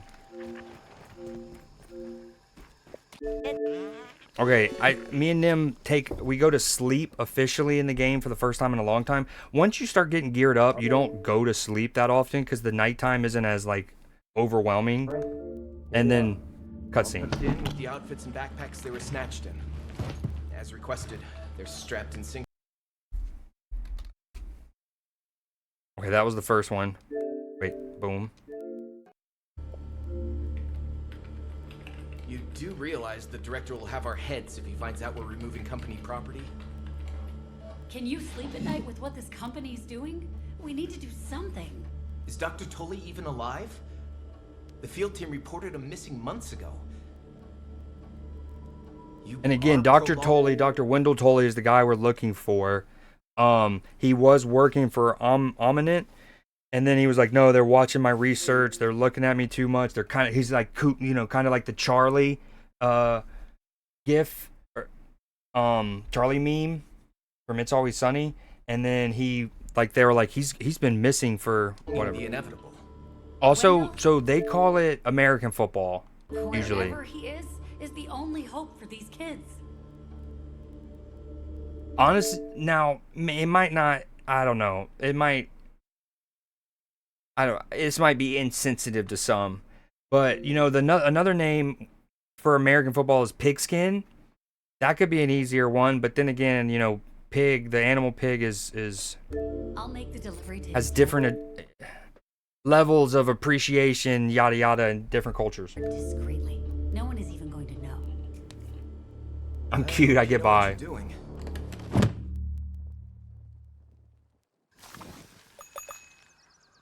Wow. Thank you, Mrs. Ominent Scientist. If you hadn't saved me, I'd have been stomped by Schmechter for sure. Throwing around. Okay, first off, the fact that something in this game is called Schmechter. I love that. Schmechter. Secondly, I love that. Katie. Throwing around the old pigskin. Yes. You want to go toss the pigskin? Rub time. Okay, so me and Nim have been grooving. We finally, this was last night. No. We haven't played in like 2 days. This was 2 or 3 nights ago. We finally, after upgrading ourselves, getting ourselves tier 3 stuff, we finally beat a freaking Black Ox beetle, baby. Oh. At the Garden of Cretan meetup 2026. I'm going to be, hopefully my knee will be fixed too, so I'm going to be running routes for you. Be dropping in a bucket.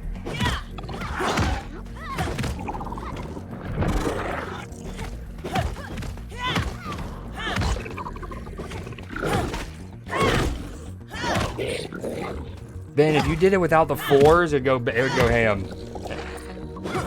Capital C.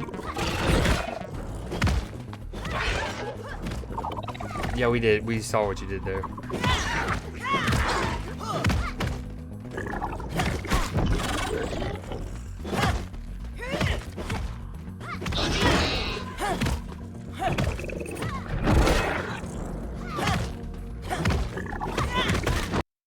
Okay, me and him fighting it, and then eventually beating it.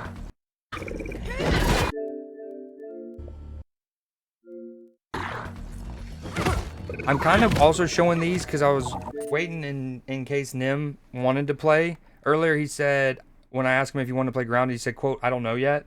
So the music goes ham. Kind of reminds me of Stranger Things, which I can't wait for. All right, drive safe. I appreciate the alert.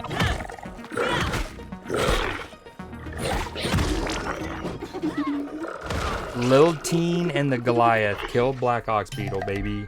That's a huge kill. So we actually wound up going to kill the second one. We felt so good. We did that first one so well. Hey, Nim didn't even use the, like, attack buffing. He didn't need to use the attack buffing smoothie I had given him. Because my hammer... So the beetle is weak to busting and salt. My hammer is busting, obviously, but it's fresh. It's got mint on it. So his hammer was better suited, so I gave him the attack buff thing. Didn't even need it. Then we wound up going to kill a second one without needing to go like back to base and refresh or reset or anything. We were able to just go fight another, and we did it. And I think soccer.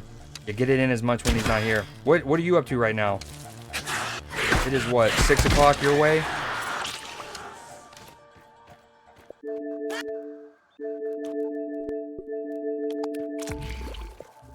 Oh, and then I think I find, yeah, I find a gold, one of the gold mega molars back here in this spider den, which is huge.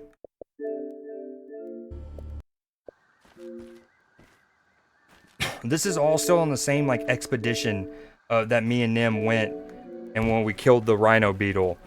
We were able to get all this done, kill another one, and then go back to base. I'm looking for all the different lint nodes I can find. The glove has some lint. Then I find this little tube. Yes, please. Yeah, I'm not doing mine. How, you were, like what is it called? Instead of babysitting, you, like, you adult human set, basically, right? At the river. Hold on. And then I get the molar and the raw science, and then in order to get out of that, I fall all the way down. I guess I don't show us killing the second beetle, but whatever. Nim's just chilling in this. Hold on. Ultra cozy. Ultra cozy. I love the vibe of this game, dude. Late 80s, the 80s, 90s. Like, nerd culture. Alright, that's a lot of it. And again, I have some stuff in the Discord. From the Discord clips. Alright, boom boom. That's us caught up. Play a little bit.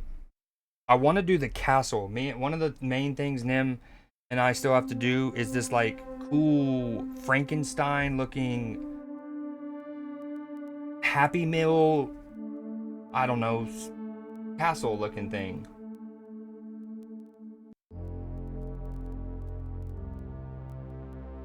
Alright, let me get music on.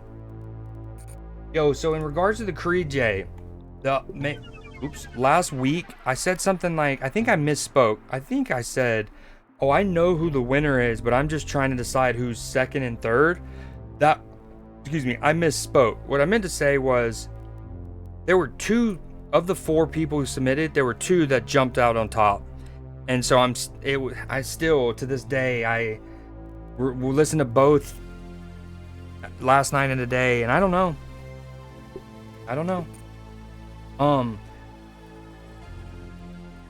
And so that's just as an update on what's happening. I'm gonna make a call tomorrow, but it was because if it was 1 and I knew the winner, then it's like, just tell us and you can worry about who's second place later when it comes to archiving.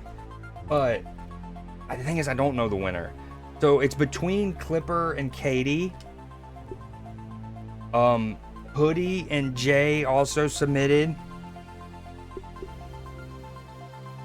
So it's between Clipper and Katie. Katie's in chat right now. It's just so tough. So, like, you know, I always talk about I love getting introduced to new songs that I never heard before. Hey, nice to meet you.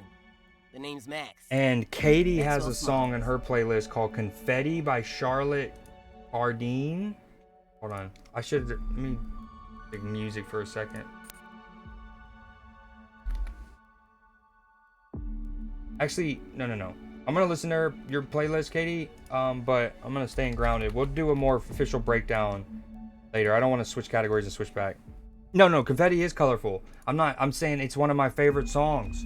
Like, I had never heard this song and I'm obsessed with it. I've added it to like 4 or 5 playlists now.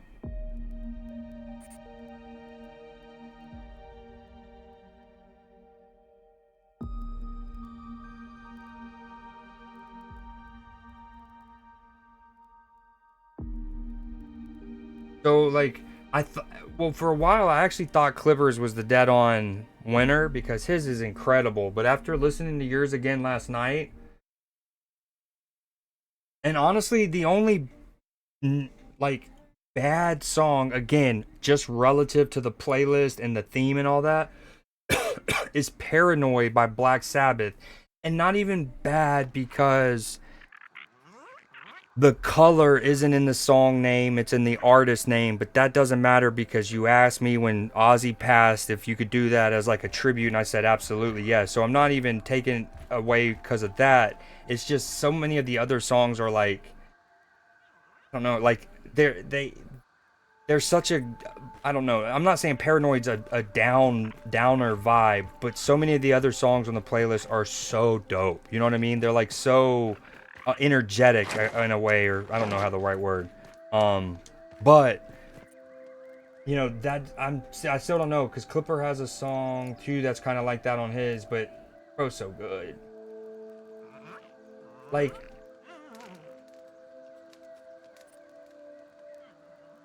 so y'all both have Paint the Town Red. The next song on it is I See Red, Everybody Loves an Outlaw, which is dope. Then Brown Eyed Girl by Van Morrison, Paint It Black, Black Magic Woman. You kind of get a double credit because you have Gold on the Ceiling. I said I wasn't going to talk about it, and here I am still doing it in the wrong category. I'll go into it more officially again. But you have Gold on the Ceiling by The Black Keys. Little double whammy. Little double whamsters.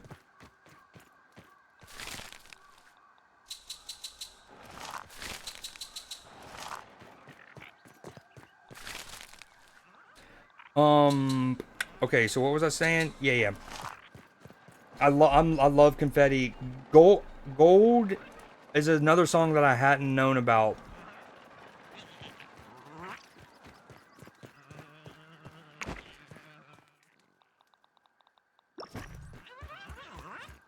So if like, you know, each CreeDJ challenge, if I had to pick the one song that like was the standout from that particular challenge, and usually that goes to a song that I didn't know before and I'm being taught, I would say Confetti is that from this playlist challenge. And it reminds me of Lux's Dandelions by Ruth B from whatever playlist challenge that he put that in.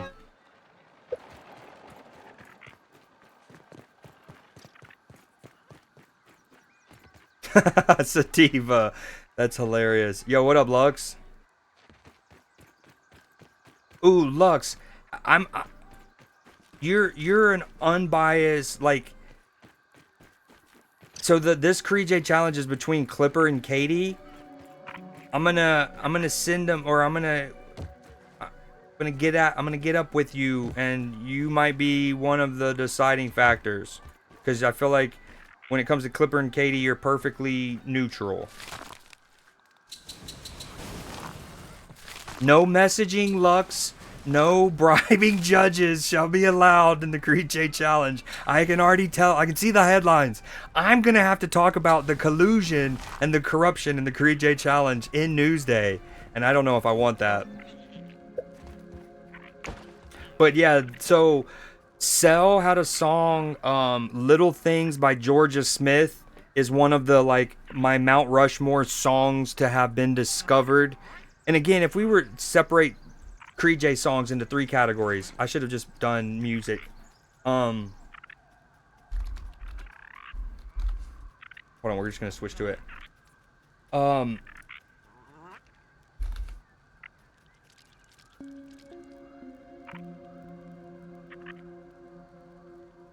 He said he went to go touch grass, but that was a while ago. I think the grass got him.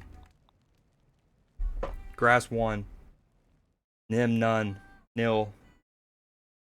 Okay.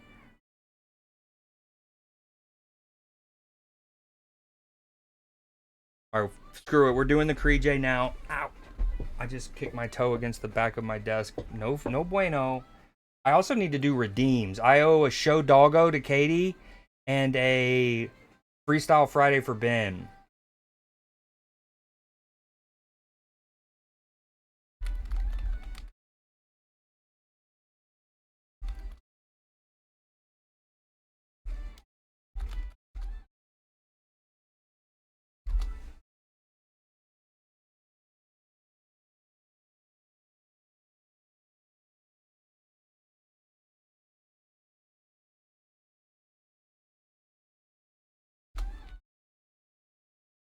Hold on, let me announce in the Discord real quick.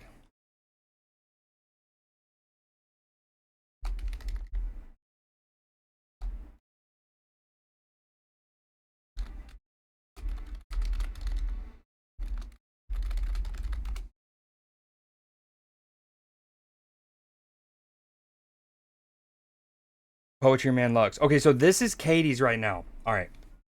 So first off, let's look at the other two participants this time. Hoodie. Hoodie had a good one. Hoodie started off fire with Deacon Blues by Steely Dan. Okay, now he had some deep cuts. He had a couple deep cuts in his. I don't have money this week, so I was going to offer up a foot pick of... Whoa. What? I seen confetti at karaoke all the time. Yo, Lux, name your price. True, I hate both of them. Where's Nim, by the way? Is he done? I guess not.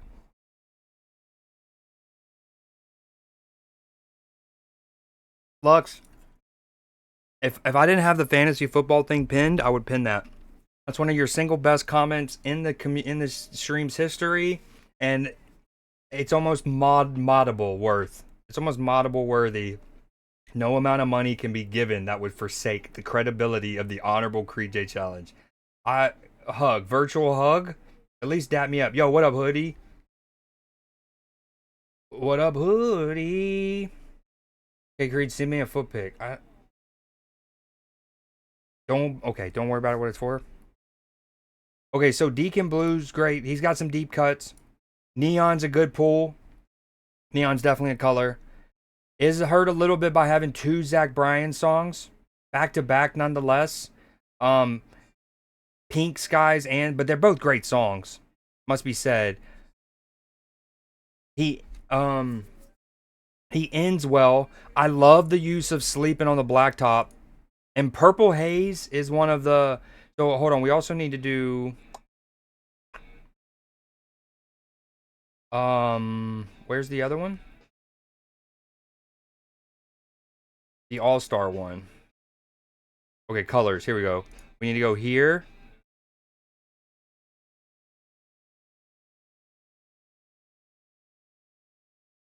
So this, okay, Neon by John Mayer. That goes in the All-Star playlist. Silver Springs, maybe?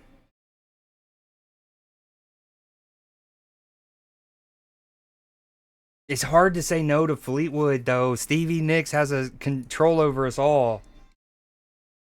All right, we're going to put it in there for now. Purple Haze goes in there for sure. Hoodies is third. So Jay Reed, I'll start. Jay Reed's little too much country this time.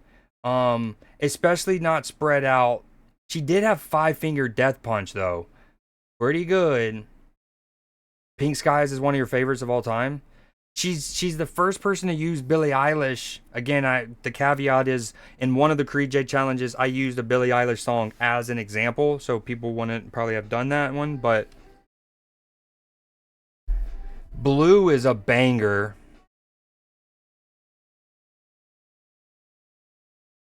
But it's a little too much country. She does have White Wedding. Couple people have White Wedding. That's a great pull. Big Green Tractor is a... And her and Clipper both got very, very much cool points added for the song Pretty Fly for a White Guy. I mean, elite, right? Elite. 5-finger death punch, House of the Rising Sun. Is that their cover of the song, you mean? So I would say she was in 4th. Y'all are all so good at this now. It's hard to, it's really splitting hairs. But I just think that this run didn't have the best streamability when we first listened to it. In the middle here. Okay, and then third was Hoodies. A lot of bangers. I'll go back and add some of my favorites from hers. I think I already did that. Hold on. So Hoodie, Purple Haze is great. Sleeping on the Blacktop is cheeky use. Behind Blue Eyes, elite song choice. That goes in the playlist. And then it got real tight. I mean, Hoodie was right off of them. But like so K-pop, recent banger from the movie, like, I mean,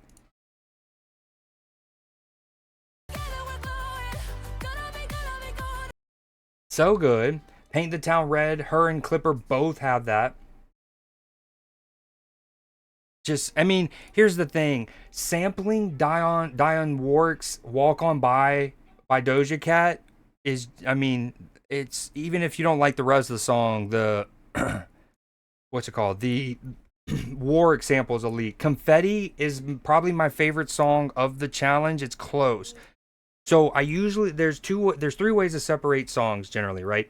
There's the, the obvious ones, I get the ones that fit the playlist challenge, that are popular, that like Brown Eyed Girl, you know, I know the song, I know who sings it, I know the name, most people know it, it fits the theme, it should be in the playlist, but it doesn't have either of these other two types. So the other two types, there's the discoverable ones, the discovery ones.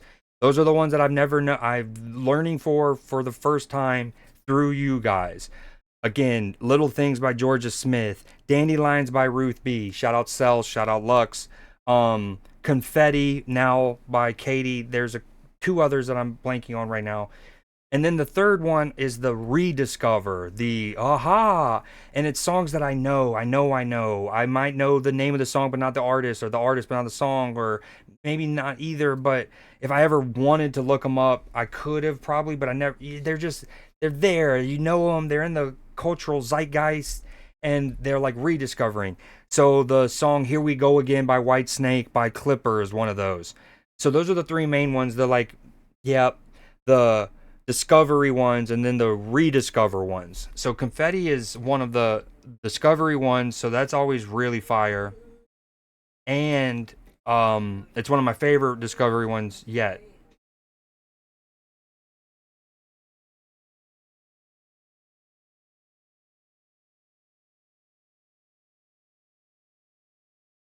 It's so good. Okay, and then my first listen through this playlist, this one kind of slowed me down a bit. But I re-listened to it last night, and I was like, I kind of like it. It does something to remember in the playlist challenge. No matter how good the song is, if it takes kind of too long to ramp up. So like Clipper and you both have a song like this. So I can't really choose a winner based on that alone either way. So like yours, once I See Red gets going, I love it. It just takes about 54 seconds to really get going. Clippers is a rediscover. This is a great rediscovery song. Blue Monday. We all know this song. Iconic. Would have never known New Order, never heard of them, and I didn't know I ever knew the name of the song. But it also takes, like, this one takes like 2 minutes to truly get going. The difference is the first 90 seconds is still kind of dope.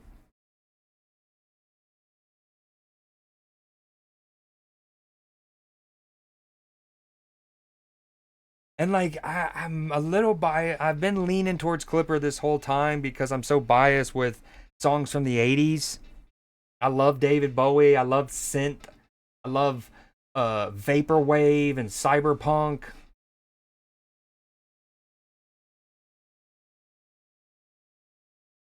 So right here, we're 50 seconds in. It's really not started yet, but it's still got more. You know, it's got something. We know it. It's there in our bosoms. Oops.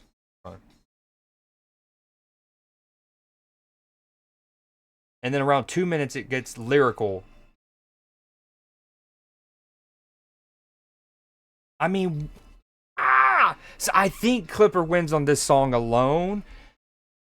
This is just one of those that I've never known the name of it, but it's always just haunted me as one of my, like, this is a sound that I love. It's just hard. I don't know yet. We're going to keep going through it. I'm going to let Lux look at it and obsess it. And then, so going back to Katie's though, so I See Red has a little startup. Van Morrison, banger. Again, Jay also has it. No, Hoodie does. Incredible.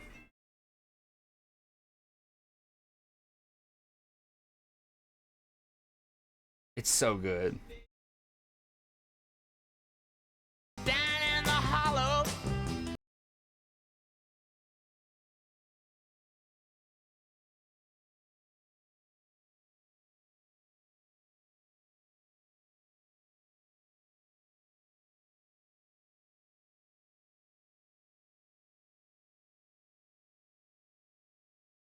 So good. Okay.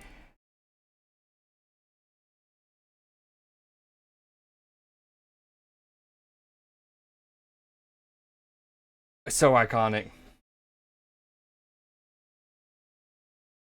So iconic. We're just gonna move. Painted Black. Ah!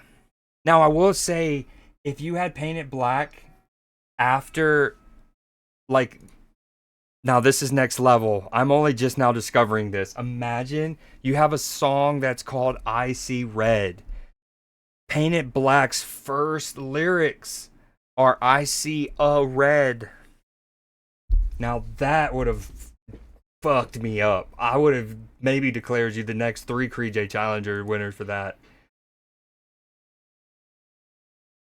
Yeah, and for the record, I've never once even, like, that's so next level deep, that I've never thought of it as a thing that's never presented itself. And I often don't even show lyrics when I'm doing this. I need to do that more.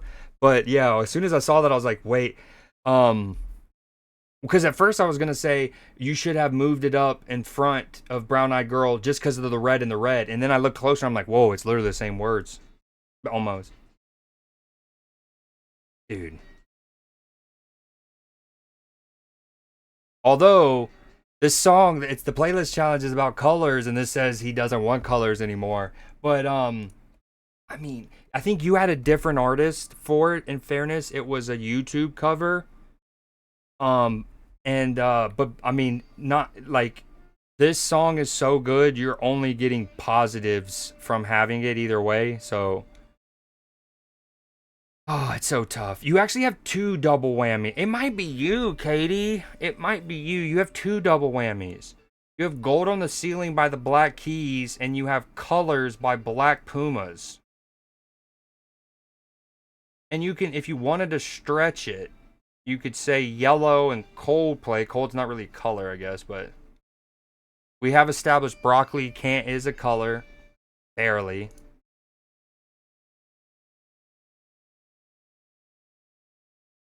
I don't know.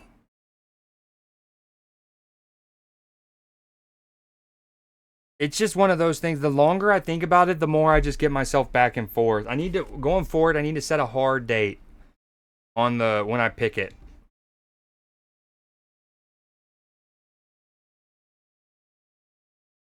I mean, this song's so good. And then I love Black Beatles. Y'all both also have Redbone, I believe. Yeah. The thing with Clippers is his is, so y'all both have a good organization to yours, I would say. To a degree. Well, you have your, like, black section here, and it's kind of rocky. And then you go to some alternative, you know, softer rock, whatever you want to call it, and then rap to end it. Clipper does it well as well. Friends know me, they know me. Looking like an ogie. Okay, so then he has his rap R&B section. Boom, into his 80s, into his rock, and then boom. We're gonna need a grand council for this one.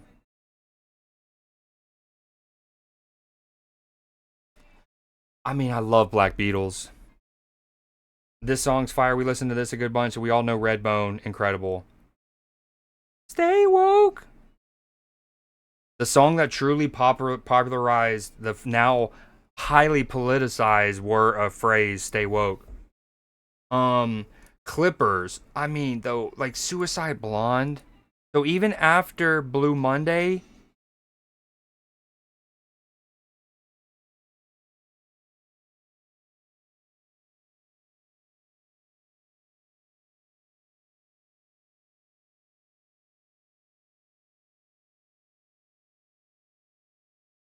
I'm saying y'all both went nuclear. The more I looked at it, I was like, they're organized well, because like you want multiple genres, but you also kind of, and you want it to have like you don't want to stay in, I would say you don't want to stay in one genre too long either for this, since they're normally only like 10 songs, right? You don't want to stay into one genre too long, but you do want them to kind of be, or you don't want it to go like screamo music to then like Amazing Grace or whatever. I don't know. But y'all both have nice. What up, Word? How you doing, man? I'm doing phenomenal. How about yourself? We're doing the CreeDJ challenge winner right now, so we're listening to music and discussing some songs. It looks like Hoodie came in and said yo, and that was it. I guess he didn't like being third. That's understandable. So yeah, y'all both have good flow and organization. He has the Blue Monday. Then this. Now, this is a discovered song. I don't know if I've ever heard of this. Maybe once or twice in a movie, but then White Wedding, which my sis also had, I believe. Yeah. And like Timeless Banger. Another one of those songs that makes me think of Grand Theft Auto 5. Yo, well, since you're out of it, Hoodie, I'm gonna need yours and Lux's and Words probably to help decide. I'll post. Okay, I'm gonna post their original links. So first off, this is what we do. We got we got CreeDJ. Boom.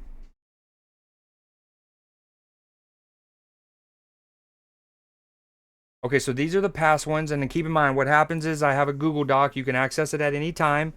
And now this is reliant on any individual person keeping up with their playlist. Now, if they have a cluttered they have too many playlists and they delete old ones, then we're shit out of luck. But that is why I make the all-star one. So for example, going back to the 4-in-1, I would be able to click on, that they deleted theirs. Hoodies or Clippers, is it still on Spotify? It is. So this was Clippers' foreign artist playlist. Right? That was his submission. So you can go back and listen to other people's individual ones. So I keep those, again, so long as they don't delete it. Okay. And then in some cases, if they do delete it when I remember to, I'll go back and I just replace it with my version if I still have it. But anyways, and then we also create the all-star one. So this is like essentially a playlist of some of the best songs from everyone's individual playlist, and they usually end up being banger playlists. So the all-star ones are dope. I bring that up. We've been slacking. We've been trying to do too much lately. This one's for colors. So I was also trying to add to the scoring system to make it have more semblance of sense to it. I was like, okay, 1 point for each different artist. Well, other than Hoodie, everyone had 15 for 15. So couldn't do anything. Then I thought, okay, well, let's do 1 point for each different genre, but maximum of 3 points. Because at the end of the day, I know that some people like what they like, right? They don't, and it's completely fine. If somebody just likes 1, 2, 3 tops different genres, there is nothing wrong with that, right? And I equally don't want to have to make them feel like they need to go and find songs and playlists. Now, is there an element of like making people broaden their horizon and they might find something they like that they never thought? Absolutely, and I love that. But I didn't. So basically, it's like you get 1 point for each different genre, up to 3. I don't want you to feel like you need 5, 6 different genres or whatever. And then 1 point for doubling up if the song and the artist both fit the theme. Like Katie has 2 of those, right? So that's what these numbers are, and y'all both all have different genres. Why did I bring this up?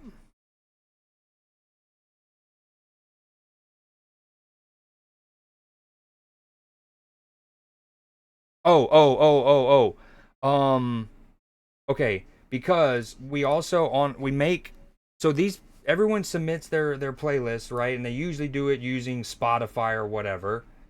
Let's pull the Discord up. Boom. You go to CreeDJ submissions, and then in the threads, we got, like, let's use Katie Cat since that's who we're deciding between right now.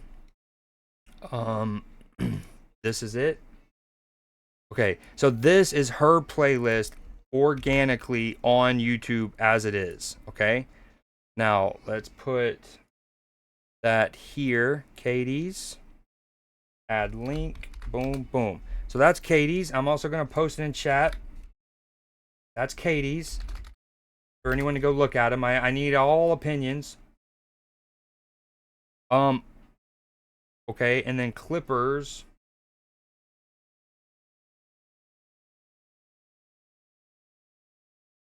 So Clipper. He actually sent 2. He goes, I'm feeling so confident I'm actually submitting 2, which doesn't count. I said you got to pick one. But he goes, one that is more mellow and one is more jam friendly. He says Jams is my official entry. So it is right here. I'm going to post that in chat as well. That is Clippers. Now his is on Spotify. Oops, boom. That's a word in there somewhere. Okay. We need to get Clippers in here as well. I'll go back and add J's and hoodies. So long as they keep theirs, it'll be here. Because what also happens is on my own end, right now I have a playlist that's called CreeDJ Clipper. And it has his current colors one in here, right? Ignore that. Okay. At the end of this, as some of y'all know, I'm just saying for the new people, any lurkers or whatever, at the end of this, I will take out all of these songs, and then Clipper will just have a blank entry for whenever the next time he submits one. So if you ever submit one like Word, hold on. What is it, Word? Are you doing all the themes now? Or do you just check it as it updates? Clippers is pretty good, unlike his retirement home of a team. That's funny. At work, but as soon as I have time, I'll post a playlist. Why I say this? Clippert. Are you still there, Word? So no. It's not something you would post tonight. It's so basically what would have happened is, let's say in July, right? I go, hey, and I'll go ahead and say this now. So the next CreeDJ challenge is officially another. We're gonna do foreign again. It was well liked last time. We got bangers from it. There are different people that do CreeDJ challenges now, so we can get different ones. But we're gonna do foreign again. Now, for people like Lux, let's see who was here last year. And Hoodie, this is more important for you right now. We're doing foreign again. That's the next theme. So Word, if you're still out there, you don't submit it tonight. Don't submit it tomorrow. I don't want it. Don't submit it the next day. I don't want it. Okay. In about a week or so, a week and a half, you'll then know the date to submit it. But it's going to be let's going to do 10 songs because, again, the more that we do it, the more people that join, it takes longer for me to do all this stuff. So we're going to say 10 songs. It is foreign. Again. We're going to go call it foreign round 2. Now, for Lux and Hoodie, 2.0, this is important. If you submitted one last year, I would highly recommend not using the same song, any of the same songs you did last year, okay? Could you use one that someone else submitted? Sure, but it won't harm you as much as using one of your own songs, but it still wouldn't be a good look, right? Now, for someone who did not do it last year, like Katie and Nim and Word, obviously you don't have to worry about using the song you used last time. But I would more so recommend not using any of the songs, double checking. Now again, if like, so with Adlin's and Jay's or Jack's, they don't work anymore, right? So you don't even have to worry about that. But if theirs still exist, so if you did do a foreign last year and you use one of your own again, that would be as bad as someone who didn't participate in this last year using a song from someone who submitted. Does that make sense? Like, both of y'all shouldn't use one of these from the past, but if you've already submitted a playlist doing this once, I will be more forgiving if you go and use one from Clippers and Clipper goes and uses one from Hoodies. I just don't want y'all using the same songs y'all used last time. But there's so many songs. Like, we were blown away off the top of my head. The lack of, I won't give too many hints away, but there wasn't much Adele. There wasn't much Queen. There wasn't much Spice. There was like one Spice Girl song. I think Dua Lipa and Shakira were and The Weeknd. Dua Lipa, The Weeknd, and Shakira were the 3 most used artists, just as a hint. But anyways, the next one is going to be Foreign 2.0. Try not to use any of the ones from the past. Just as you think of songs, go ahead. It's 10 songs. Go ahead and give yourself 16 just to make sure. If you don't want to have to worry about going back and looking yet, go ahead and put 16, 18. Then when you get a chance, come to this. And I'm sorry, why did I stop the music? I don't know. When you get a chance, dude, Clippers, he's got Green Light by John Legend and Andre 3000, my guy. When you get a chance, come back and cross-reference. And just make sure, I'm going to go ahead and just scratch these out. I don't want to delete them because I do like to, they submitted. But that those don't have one that's active anymore. You don't even need to click on their name. Now, it looks like Hoodie's it looks like he has one. Oh, no. I see what happened. So I don't have Hoodies anymore either. Okay, so actually we won't count. So Hoodies doesn't have one. We're not gonna count hers because she has since added a bunch of songs to hers, like for her own sake.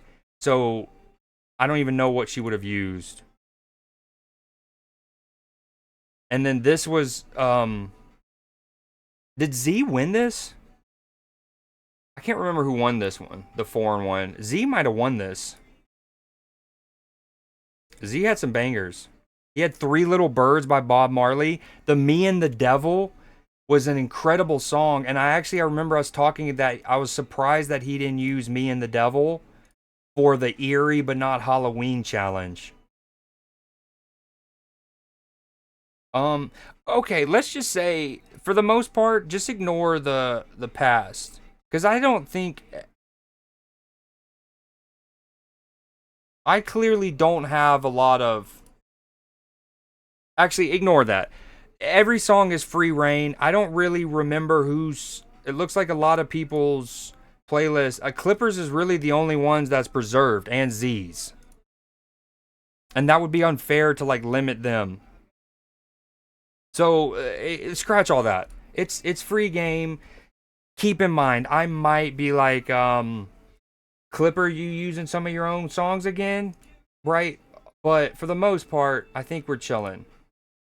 I don't think Lux... When did you follow me, Lux?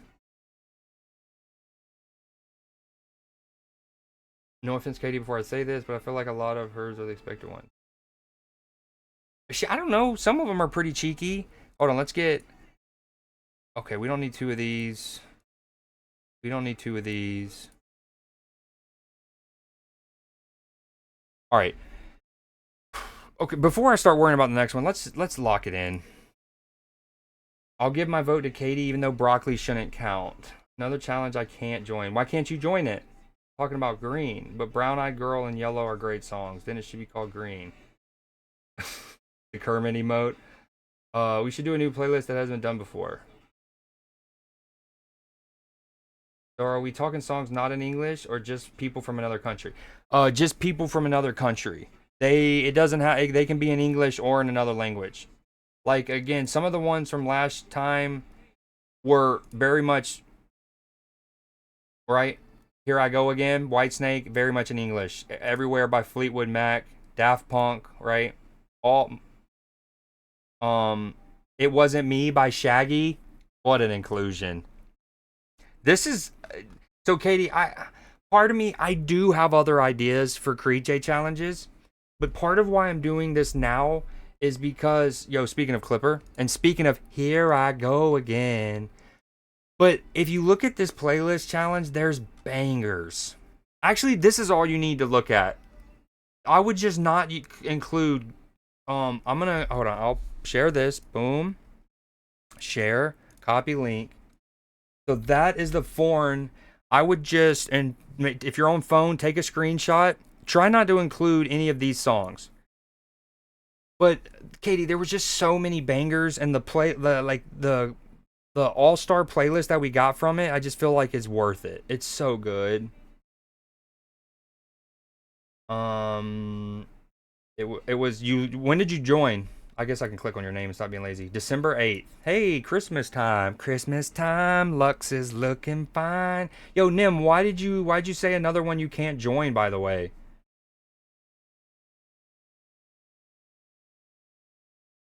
Yo, what up, Sauce? Thanks again for the bits. Okay. So, Clipper, it is between yours and Katie's. Y'all both have some bangers. I'll try to sum it up because, like, Katie has, bam, bam, huge hits. Love them. She has some double whammies in terms of, she has a song called, Gold on the Ceiling by the Black Keys. She also has Colors by Black Pumas. I love Black Beatles. Both of y'all's playlists are really well organized and structured. Like, you have your kind of like rap, hip hop, R&B, and then it flows into the 80s. Fantastic. Blue Monday. So to quickly summarize, there's 3 types of songs in the CreeDJ challenge. There's the we all know the song. It fits the challenge. It works. Like Paint the Town Red, right? I know nothing. Okay, both of y'all have that song. Great choice. There's the discovered songs, the songs I never heard before that y'all are teaching me. Dandelions by Ruth B. Shout out Lux. Little Things by Georgia Smith. Shout out Cell. And then Katie has one. Confetti. Love this song. I've added this mini playlist of mine. Love this song. Okay. And then there's the rediscovered songs, right? And you have Here I Go Again is one of those that I know the song. We all know it. We just can't pinpoint the name or whatever. So Blue Monday is not only is it a great example of a rediscovered song, it's one of my favorite rediscover songs of any CreeDJ playlist, a CreeDJ challenge, and it's probably one of my favorite entries. Now, it does take a while to get going fully. It takes 2 minutes before lyrics show up. But I mean, even still here, as soon as you hear it, you're like, give me a dance floor to shred, baby. I want cocaine. I want to be in Miami. I need a private plane. It doesn't need to be a fancy one. No Gulfstream. I just need a crop duster because I got some crops to dust. You know what I'm saying? Could I only use songs I have in my playlist already? What do you mean? You can use any song. Can I only use? Why do you say that? No.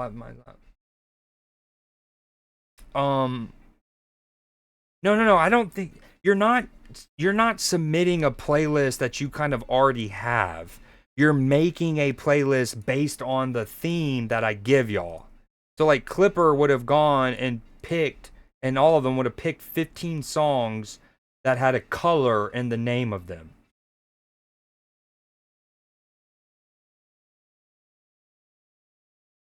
Like, I mean, it's such a banger, dude. And then Suicide Blonde, White Wedding, Supermassive Black Hole, guys.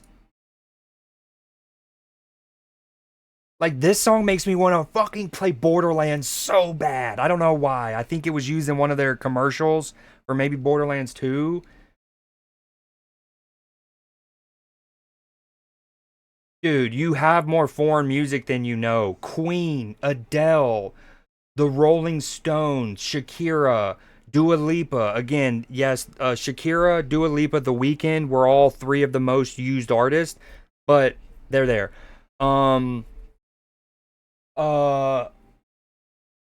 Yeah, there's, like, introduce me to some new K-pop music, things like that. Cage the Elephant was great comms. I just pre-ordered Borderlands 4. Which version did you eventually go with? Okay. Back in Black. And like, so Hoodie voted Clipper. Lux voted Katie. He's got Black Betty and Back in Black. I would say, so again, I like the 80s into some rock. He's got it well structured. Him and my sis both using Pretty Fly for a White Guy. So cheeky. Not only the color being where it is in the song title, but like, I mean, what a song. Oh. I was making a clip. Did he answer the Canada being foreign part? No, I didn't. I didn't see that. Canada is foreign, yes. I think what I said last time was a great example on what could count as foreign and how easily somebody could be foreign. Is like Justin Bieber, right? He has spent most of his life living in a good, like I would guess that he has spent, I don't know, at least a third of a year for the majority of his life living in America, right? Like maybe back and forth, but like Justin Bieber would still count, even though he has spent so much of his time in America. He is Canadian, and he would count. The Weeknd counts. I'm not counting the UK.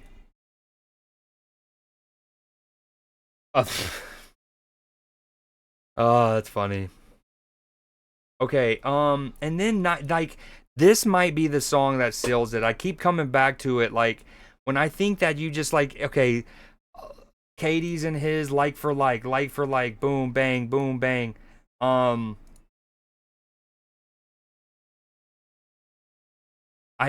just think 99 Red Balloons as the final song, as the like feather in the cap, might be better.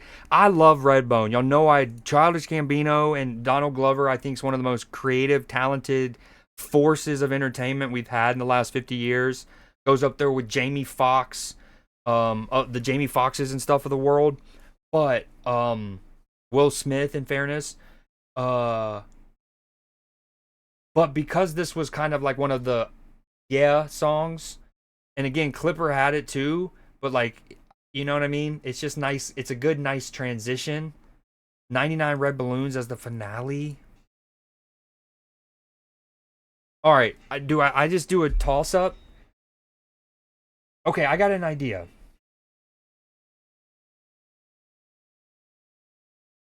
Might take me a second, so we're just gonna listen to 99 Red Balloons for a sec.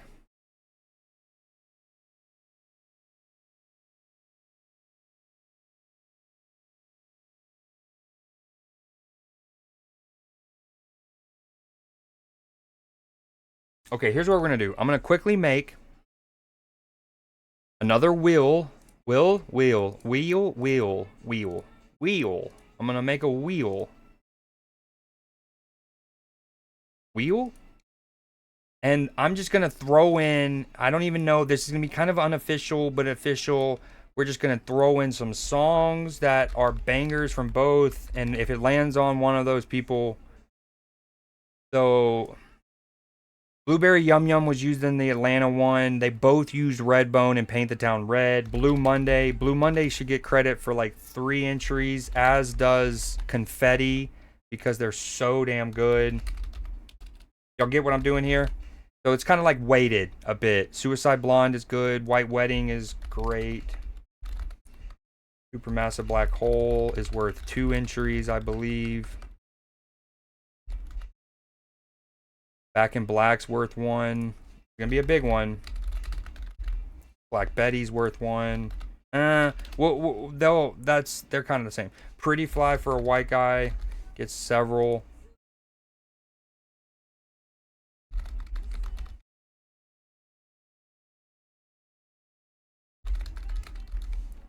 $99 Red Balloons. I'm gonna shuffle them around too, trust. Hold on.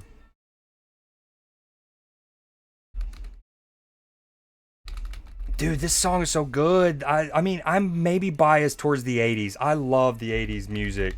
I think it's the best decade of music, and I don't think it's that close. Okay, that's... How many did I give him? 99 Red Balloons got 2, 3 entries. Pretty Fly.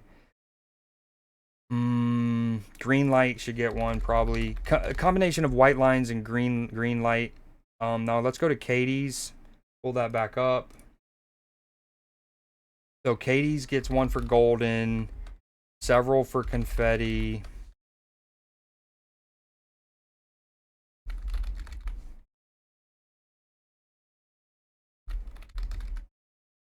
I think I'm going to give her 2 for Brown Eyed Girl. Not 1. It's a kind of an obvious one, but it's so good. It should be on a playlist.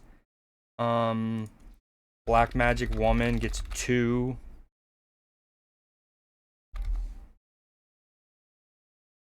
Gold on the Ceiling should get 2, not necessarily because of the song, a great song, I love it, but because of the double whammy, you're also getting it for the Black Keys. Same thing with Colors. Actually, I'm only gonna do 1. I don't love the song Colors as much as I like Gold on the Ceiling, but because it's a double whammy, Black Beatles definitely gets 2 entries.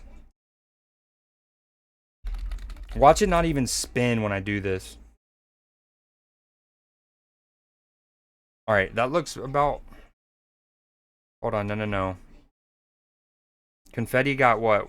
1, 2... 1, 2, 3. Brown Eye got Girl, Black Magic Woman got 2. Black Beatles got 2. Gold on the Ceiling got 2. Color added because of the double whammy. Painted Black. I'm gonna combine Painted Black with Paranoid. Alright, that's pretty good. That's a huge one. It probably is not even gonna show up all. Hold on.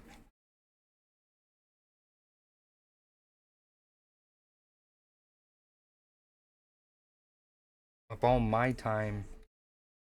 Full foresight.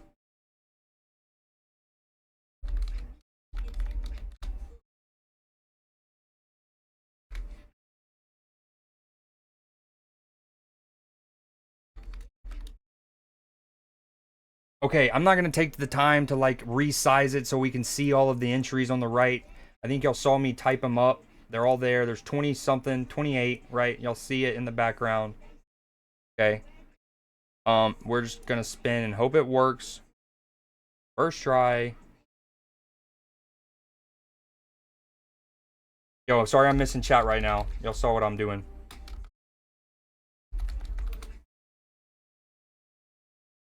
Should we do a best of 3 or 1?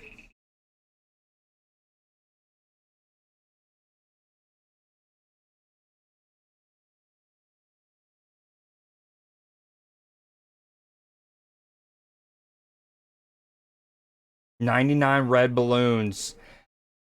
Okay. I should have asked the, like, do we do a best of 3 or 1 before I spun it.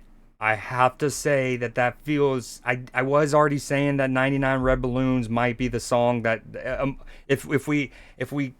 Blue Monday counters confetti. Boom, right? I See Red and Blueberry Yum Yum. Boom. Painted Black and, like, Banger. We boom, boom, boom. Just the way to end it with 99, which is another rediscovered song that's a timeless banger, was already kind of my feeling. And for 28 options and it spins on 99 red balloons, I think that's doing it. We're gonna call it there. It's Clipper by the thinnest of margins. So this CreeDJ challenge is Clipper 1, Katie 2. She gets a second place. And when we finally get done constructing the hall of CreeDJ, the mausoleum of CreeDJ, you will have extra juice and swag amongst us for an additional second place. Because y'all all kind of got a win for that one where we had to split it. Hoodie in 3rd, Jay Reed in 4th. Boom, boom, explosion sound. Again, they were both incredible. I highly recommend everyone lurking and whatnot to go to each other, like to go to their playlist and absorb it as much as you can. Put what songs you can. Because I just love that series. We still haven't Forgiven Canada. I read that. Should have sent Drake Bell in return. Is Drake Bell the guy from Drake and Josh? And if so, is he also Canadian? It is one of the best end of night party songs ever. Or Evil should... Evil should just F off. Who's Evil? Will you will a will into existence? You know what's funny? You might have said that because often I struggle with will, but I feel like when I read that, it was the perfect enunciation of each form of it there. More like 99 dead balloons. Is that Zombieland?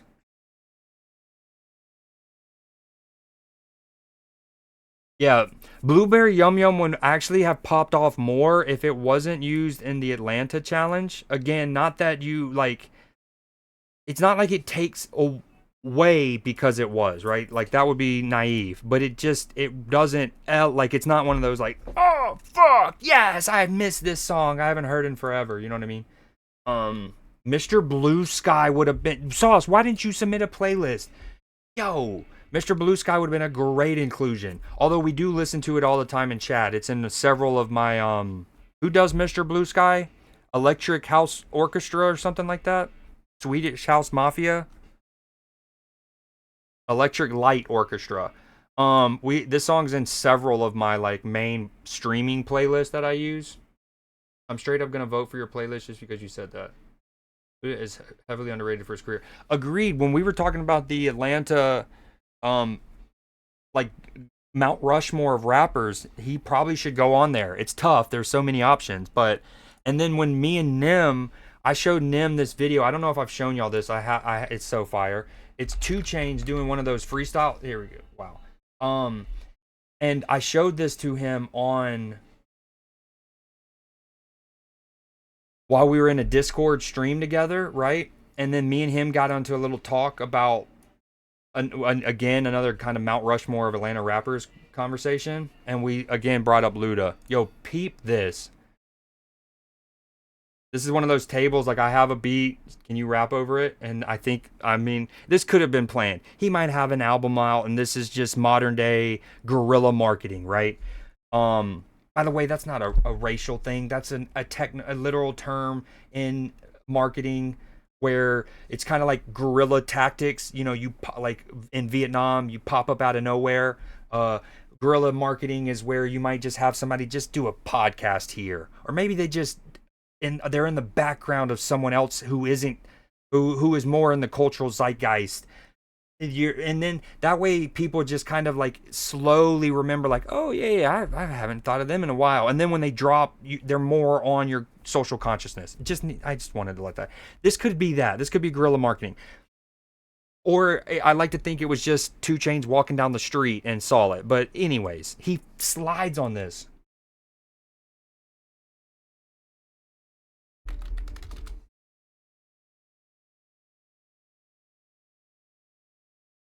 Glorilla is my boo.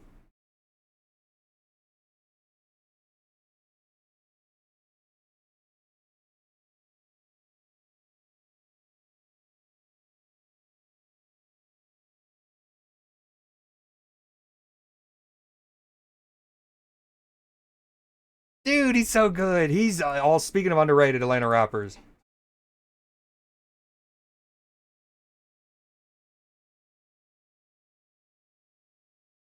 In the passenger. You ain't trap enough. Dude, I get chills. In the passenger. I'm from the A. You ain't trap enough.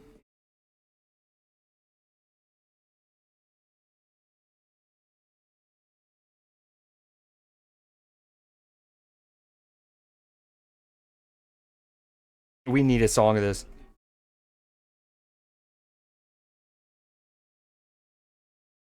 So good. We love 2 Chainz. Mr. Blue Sky would have been an elite choice.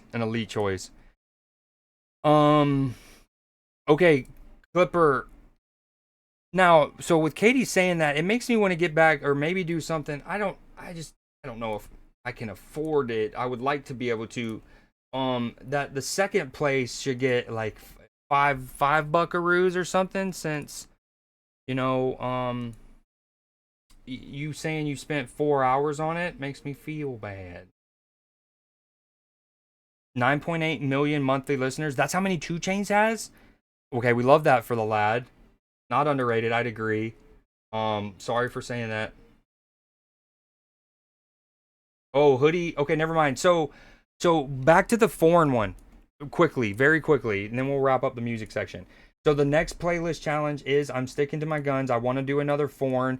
Again, I feel like, let's say hypothetically, if Lux, Nim, Katie, Clipper, Hoodie, like the regulars, if Sauce threw in, Sativa, whatever, however it breaks down, I would say at least half, if not the majority of people submitting it it would be their first time. So they weren't here for the last time. And I think it's just got so many song choices that we can still use. Because, like, again, if you sort this by artist, you'll see some notable omissions. Now, Hoodie did come up clutch here. Let's find it. Okay, where's the CreeDJ? Can someone exclamation point CreeDJ for me real quick? That's Katie's Colors YouTube. Okay, boom.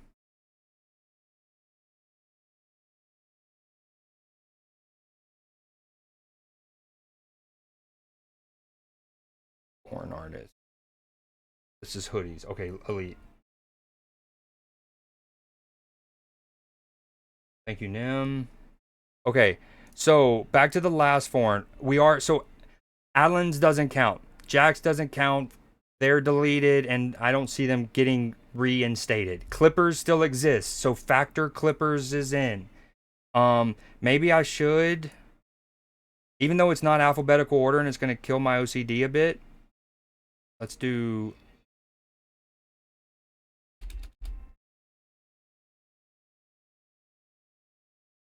Move them all down. All the ones that you still need to factor in. And then Hoodies is still live.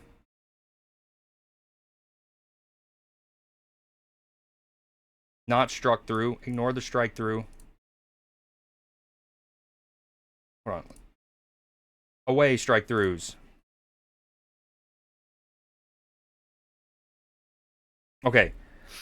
So those four you should still factor in. Z's is still live. Jay's... Oh, no. Jay's is not live. Damn it. All right. Oh, well. But Hoodies has reinstated his, which is clutch. We need to... Where did he give me this? Boom. Edit link. Boom. Okay, so now that should be Hoodie's Spotify foreign playlist. Who won this one? Pop Smoke is British, if I'm not mistaken. Yo, Hoodies had some good ones, dude. Gorillas. He also had Weekend, Hozier, Pink Floyd's Money. Joji's Die For You is a good one. Honestly, if it wasn't for Little Things by Georgia Smith in the same CreeDJ challenge, I think this song might have hit my sweet spots all the better. This song's incredible. For Hoodie, who would have been 16 at the time, maybe 17.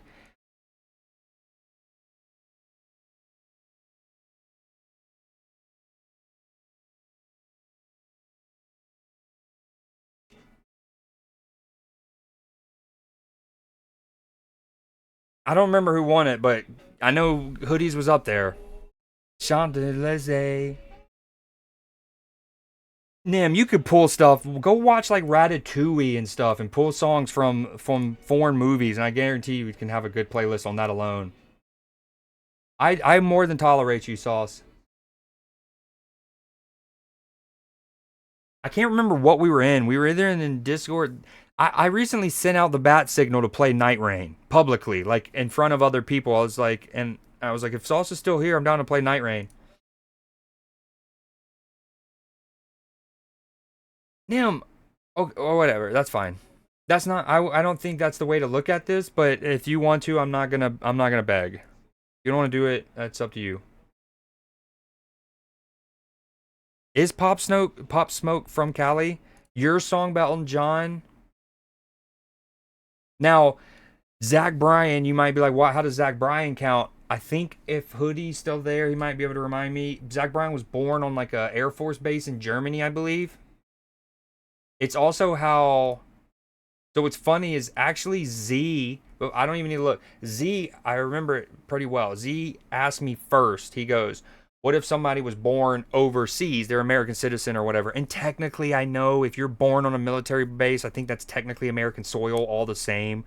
But we weren't splitting hairs. This is all not, this isn't your senior dissertation, right? You're not going for the bar exam here. But so first he asked about the military base? And I said, yes, that's fine. And it led to him adding J. Cole. So then later, Hoodie asked the same question, and I go, oh, are you going to add J. Cole? And he goes, no, I was thinking about somebody else. And it wound up being Zach Bryan.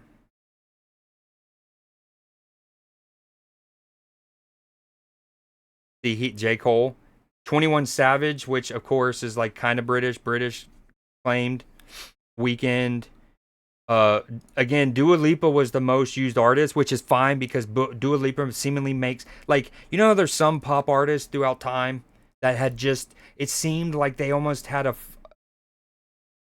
like an instrument, like in Sinners or something like that, right? That just can make you play, or Charlie Daniels in his banjo or whatever, that just makes you play the music out of your mind, okay? Or they seem like they just whoever their music geniuses are behind the scenes, they just know the formula, the BPM, right? The melodies and things. And Dua Lipa seems like she's just banger after banger. Banger after banger. Air Force bases are U.S. territory. I knew one of y'all was going to bring that up, and we had talked about it then, but it didn't matter. You were born on a German Air Force base? Which one? Ramstein? Clipper, do you play CR? CR is Clash Royale. But again, so the playlist before this was eerie, but not Halloween. Me and the Devil. My only reluctance, y'all hear me out if y'all still there. I know Clipper and Katie, but hopefully Hoodie and Lux are still there too, because I'd like more. My only reluctance with using the foreign theme again is I was really thinking about doing the same theme for Halloween, where it's explicit but not, where it's eerie but not explicitly Halloween was the theme. Eerie but not Halloween. So Dark Lady by Cher, People Are Strange by The Doors, right? I'm thinking about doing that again. So that's my only trepidation of using foreign again. Oh, dude, and TikToks? Yeah, they started to use that a lot too. No, I think I'm going to come up with something better I'm going to come up with something different for Halloween. We're going to keep foreign, we're going to push through, and I'm going to come up with something different for Halloween. And then maybe 2026 we'll get back to eerie, but not explicitly. Now, Z was the only one to use ABBA and Queen at the time. That blew my mind. I actually think Z won. Numbers, yeah, numbers going to be a theme. Like I said, I think it's in a different, I don't want y'all to see it. Yeah, upcoming ideas. I have a few in there in a different Google Doc. No hacking into that one. But yeah, that's good comms. I think for Halloween though, it's gonna be a little, it might be, I'll go ahead and give a hint to those out of there. It might be monsters. So if like, it could be like the Eminem Rihanna song or whatever. But it also could just be like a song called Frankenstein, or alludes to Frankenstein. Or it could be one of those like Carrie Underwood songs where it's about a shithead ex who like keyed, or like, you know, what's the song? Little Black Cadillac? That could be about a monster. No, I don't actually like that, because we want it. Dude, the foreign one was a banger last time. All right, anyways, that's that. We're doing foreign. Try to peep the 3 playlists from the past and to not reuse them. Also look at the what's it called? the All-Star one. This one. And to not use songs from this if you can. But again, if you use it well, then all power to you. And there's ways to use it well. That's what she said. All right. Yeah, I do want to do a second. We should 1v1. Why do you like to beat people and demoralize them on that game, Katie?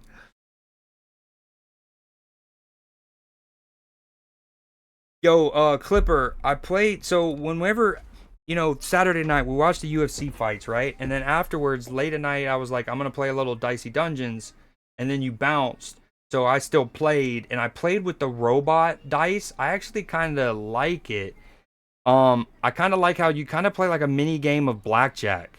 Like, you know, you got the, like, you know what I mean? You pull, and then sometimes you got to stop pulling.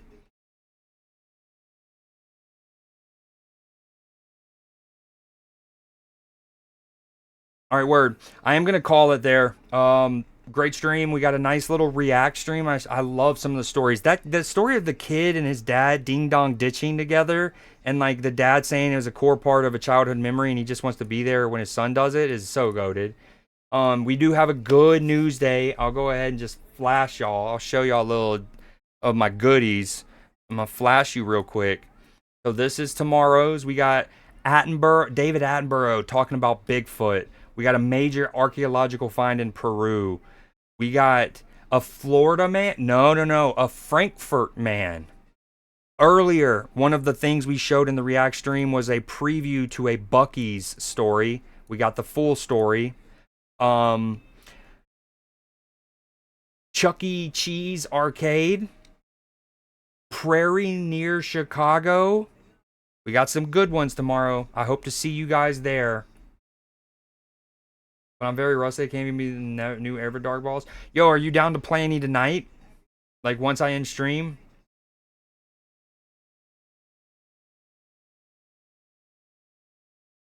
Scandalous. Revenge is like the sweetest thing next to getting top? Top is the answer? All right. Thank you again. Sauce 1,000 bits. Nim 5,000. Right. Bang with 20. Ben with 5 gifted. I don't know where we're at. We're back up. We're at 120. Our haul.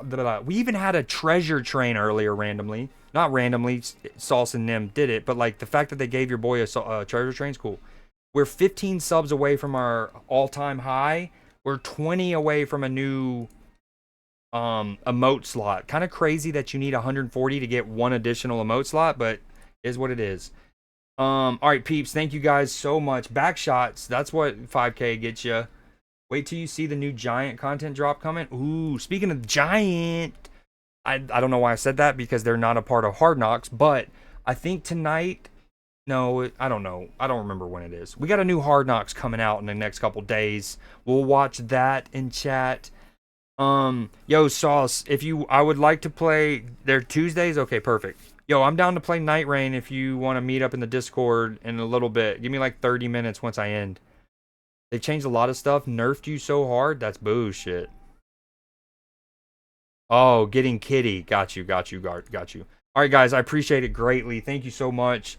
I will see you guys tomorrow for Newsday. You know the drill.